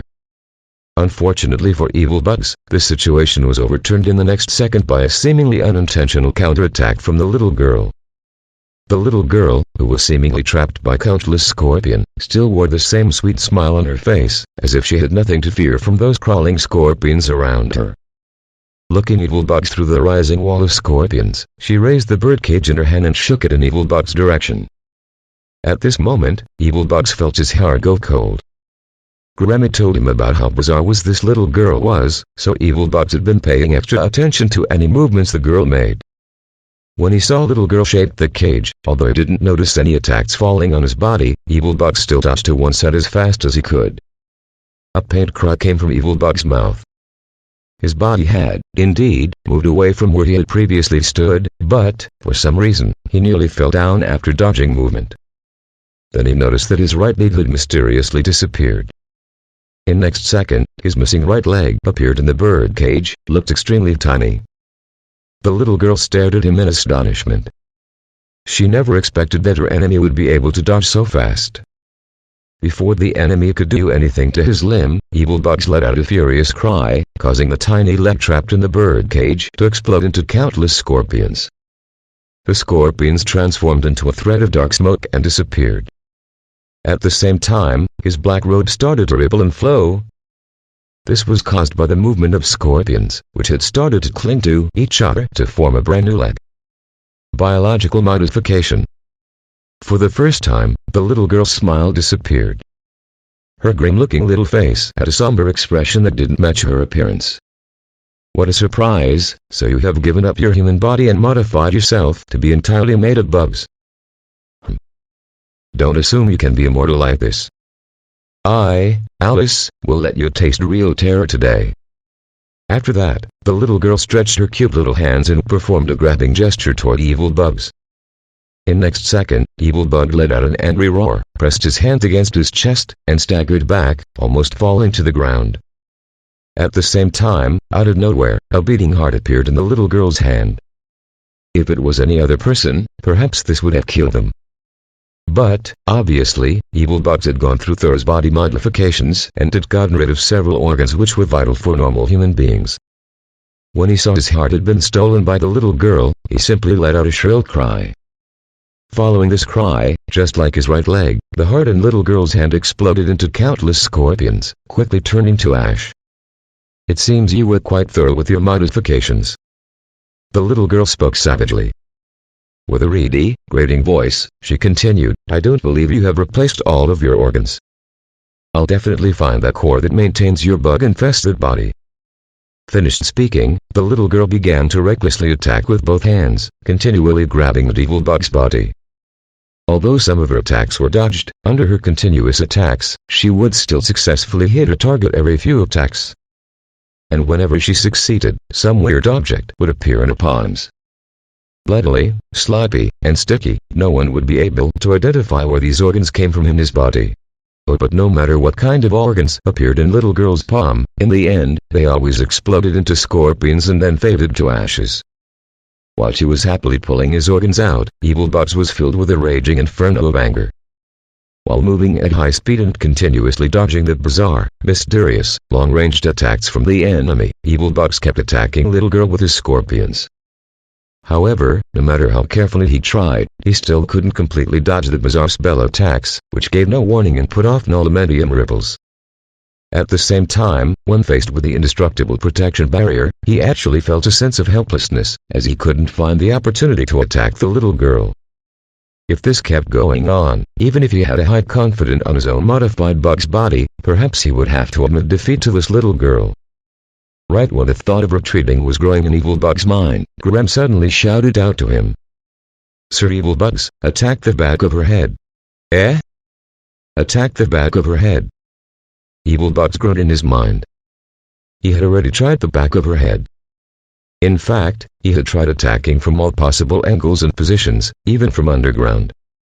But no matter what he did, the paper-thin protection barrier had dissolved all of his attacks. No matter how he tried, he just couldn't find any weak spots in her invisible protection barrier. But something surprised him, as when Graham's shout was heard by Alice, she unconsciously turned rigid for a second. At the same time, her pair of big, purple eyes glared at Graham, who was hiding in a far distance, and she started secretly gnashing her teeth in anger. Although no much emotions could be seen on Alice's rigid face, FACEBOKK still noticed a small bit of panic in her eyes. Could that really be her weak spot? Though he was still skeptical about what Graham had said, FACEBOKK's heart was filled with anger, as he had most of his internal organs plucked out by this little girl. Hence, without giving it a second thought, he initiated a close-ranged attack. Without making any noise, FACEBOKK's body collapsed. His black cloak fell to the ground after losing its support, revealed nothing but emptiness underneath it. At the same time, a dark figure suddenly appeared at Alice's back. It was a dark figure completely formed from countless scorpions, an amorphous bug body which had been assembled into a human form. A face could be barely seen on the head of this figure. Right after it stood up, the humanoid figure immediately leapt forward, pressing its body into the invisible barrier that he had been having a hard time in breaking through. In the next instant, the scorpions around him turned into a black tidal wave, crazily slamming themselves against the regions behind Alice's head. Somehow, a fist-sized ripple finally appeared on the protection barrier, right at the position where all those scorpions were slamming into. In fact, that region was not a protection barrier, but a mini-sizer barrier, which had perfectly connected with the protection barrier. FACEBOKK instantly widened his eyes, and his heart was filled with an unspeakably wild joy. Indeed, there was a flaw in the enemy's defense, and the flaw was this air barrier. Although they were both barriers, there was a vast difference between their magical characteristics. Protection Barrier was a space-type spell, the top principle among all Adept principles. It was also referred to as the strongest defense within the planes. On the other side, Air Barrier was formed from a variant usage of wind elementium. If no one spotted this weakness, perhaps it would be extremely difficult for anyone to discover the small backdoor that was hidden in the Protection Barrier. But when FACEBOKK used all his effort and hit on this particular spot, the only unstable part of the Protection Barrier instantly exploded. After a heart-stirringly loud crash, the Scorpion army broke the mirror and swarmed into the Protection Barrier like a black tidal wave. In an instant, the small cute body of Alice had been covered by the rolling and creeping tide of scorpions. Unexpectedly, a sharp grating cry resounded throughout the scene, and a ground-shaking explosion suddenly rippled from within the Scorpion army, which had piled up like a small black hill of scorpions. Broken pieces of black scorpions flew in all directions, as terrifying-looking cracks of space stretched out in a spiderweb pattern. Whenever a scorpion touched by these space cracks, its body parts would immediately disintegrate without making any sound. No matter how thick the shell was, none could escape from the devastating attack. This perfectly showed the matchless ability of space spells. A raging shockwave repelled all the scorpions that had piled up on her body. Then the space cracks swept the area, violently crushing and disintegrating any scorpions which got in their path, revealing Alice's small form within the mound of bugs. Right in the center of suddenly the web of space cracks, Alice was floating in mid-air, her long waving hair flowing out from her head. She let out a terrifying and extremely angry roar into the sky. Using space as her weapon, disintegrated all the scorpions around her. Once this little girl, who possessed a great innate talent of space, became angry, she was capable of launching such terrifying and deadly attacks. This made Graham, who was hiding a few hundred meters away, feel his heart tremble with fright. Was the gap between beginner apprentice and advanced apprentice this huge? Although he kept reminding himself that this Alice belonged to the top tier of advanced apprentices, he couldn't hold down the fear and shock growing in his heart. This group of people was simply too powerful. Even though they were still not official adepts, or even pseudo-adepts, they possessed terrifying abilities which were beyond belief. Chapter 20. With just one single terrifying attack, Alice had covered a huge 50-meter area with a 360 degrees destructive spell that no one could escape. Within this area, space shattered as the deadly space cracks swept across nearly every inch of the region. When faced with the devastating space cracks, which could share through anything, elementium resistant was simply a joke. No apprentice-level personal protection spell would provide any protection against the destruction caused by the space cracks. Without any unique life-saving abilities, even if 10 pseudo-adepts tried to resist Alice's attack together, they would all probably die. At this moment, Graham really felt a bit of pity for FACEBOKK, as he had been right in the center of that area, hence he had probably been killed. Also, Graham would have to immediately run for his life if FACEBOKK was dead. Right when Graham was about to give up on FACEBOKK, his eyes suddenly saw something near the battlefield. Dirt was being pushed up at that place, revealed a big hole underneath. A swarm of black scorpions burst out from it, quickly forming together and becoming evil bugs. Fortunately, evil bugs was still alive. But, just as a wild joy had begun to surge up in Graham's mind, he forced himself to push it back down. Something was not right. It seemed that this evil bugs had really suffered from the destructive space spell. At this moment, evil bugs had lost all his arrogance and high spirits, which he shown at the beginning of the fight. The army of thousands of horrifying scorpions had shrunk to a mere 100, which was barely enough to form up his body. The newly formed body was shorter than before, and his lamentium aura could hardly be sensed, clearly showing that he had lost much in that last clash. On the other side, Alice, who had just lashed out with a deadly attack, had lost her calm and indifferent attitude as well. Although those scorpions had only been able to attack her body for a few seconds, but during that short period of time, she had been fully covered by more than 1,000 scorpions, crawling and biting on every inch of her skin. This, it simply made her rage with extreme anger. As her floating body returned to the ground, Graham finally saw how miserable her appearance had become. The cute little Lolita had disappeared. The right side of Alice's eye had turned into a huge and bloody hole, with blood dripping down on her silky smooth skin. The dreadful poison of scorpion had made numerous black and purple patches all over her body. All of that together with her nearly insane and eerie grin. She looked like she was about to go berserk. Run. Graham was no idiot. When he saw Alice was staring straight at him with her remaining evil-looking eye, without giving it a second thought, he turned and ran away. With his ability, there was no way he could fight this Alice. Also, Evil Bugs was half-crippled and had no way to stop this Lolita who was about to rampage. Therefore, without saying anything, Graham fled the scene. Initially, Actrian was waiting, hoping the scorpion poison would be able to kill this formidable Lolita. But when he saw the enemy slowly turn her remaining eye toward him, he immediately dispersed his scorpion body, transforming back into a swarm of scorpions and squeezing underground, disappearing without a trace. Soon, a furious little girl was the only one left at the scene. The rampage started. She floated up into the air, and began to soar like a bird, flying in the direction that Graham had run, and quickly disappeared into the thick fog. When everything had been quiet for a moment, the dirt under his skinny killer tree was pushed up, revealing Evil Bugs, who had been hiding while waiting for the little girl to leave. He looked off towards where Alice had disappeared and hesitated for a moment, but, in the end, he just couldn't gather his courage to chase after the terrifying girl. Although that little Lolita was badly injured as well, she still looked like she had energy spare. He just didn't have the confidence to face such a frightening enemy again.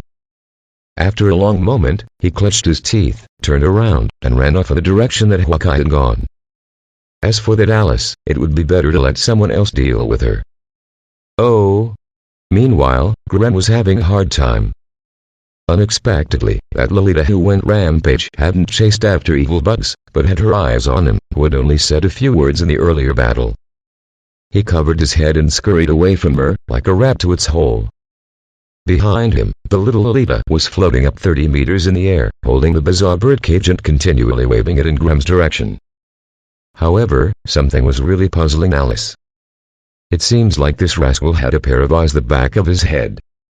Whenever her spatial attacks approached him, he would speed up and turn in another direction, making our attempts at targeting him come to nothing.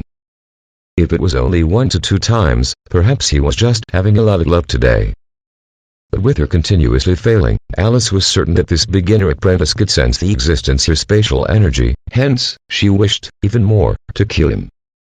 It appeared that him finding the weakness of a protection barrier was not a freak accident, but he could really see the entire structure of her barrier by seeing through her spatial energy. In fact, this was a weakness of Alice's innate spatial abilities. Although her protection barrier was not invulnerable, it had a huge disadvantage. Once she used spatial energy to warp the fabric of space around her into a barrier, she became trapped in a relatively small space. Although that would spare her from suffering any damage from an enemy, she couldn't launch any attacks while the barrier was intact. Therefore, in order to allow her to attack, she had to leave a hole in her protection barrier, so she could manipulate her spirit energy to target an enemy. To avoid this hole being noticed, she purposely used invisible wind lamentium and created a weaker barrier that's blocked. The full covered, invisible air barrier was about fist-sized, and, as long as an enemy knew nothing about it, no one would ever think that there was actually a hole on this protection barrier. No ordinary enemy could defend themselves from Alice's bizarre and frightening long-ranged attacks while probing the protection barrier inch by inch. That's why she was able to keep this big of a secret, and to turn herself the aplomb of being nearly invincible. But today, unfortunately, she had met with two special apprentice adepts at the same time.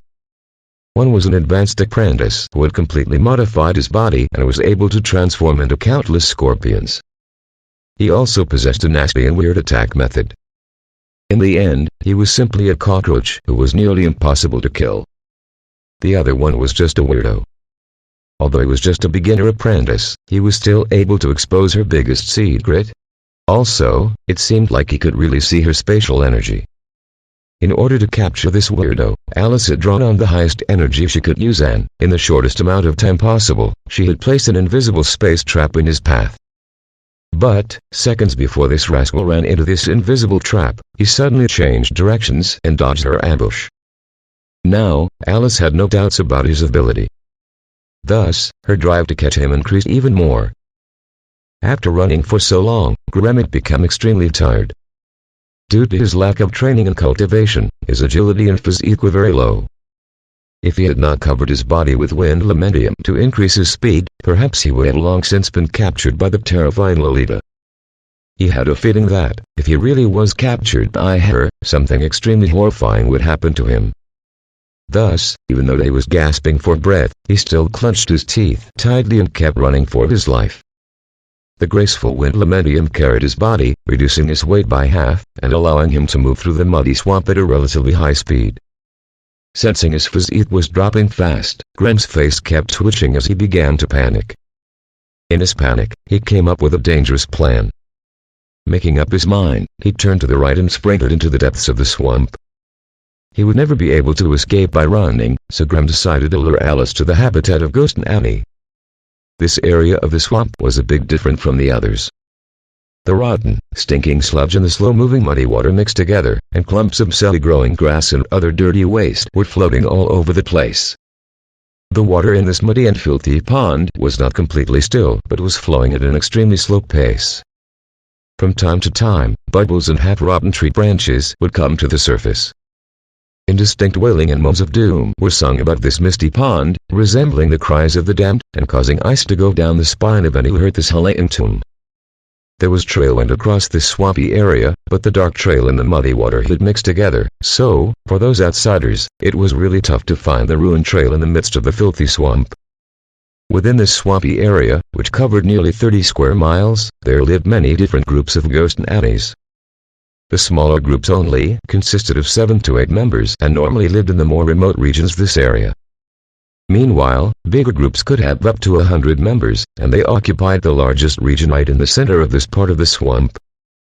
As demons, Ghost Nanny only had basic intelligence.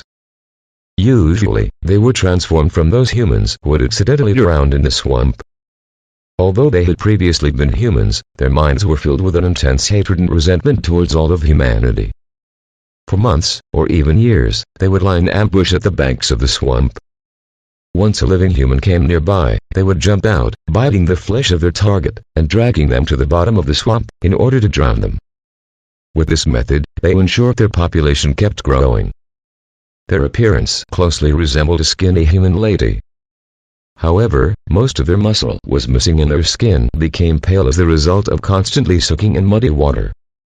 Add this together with their wrinkled and moldy bones, and they looked like a living corpse.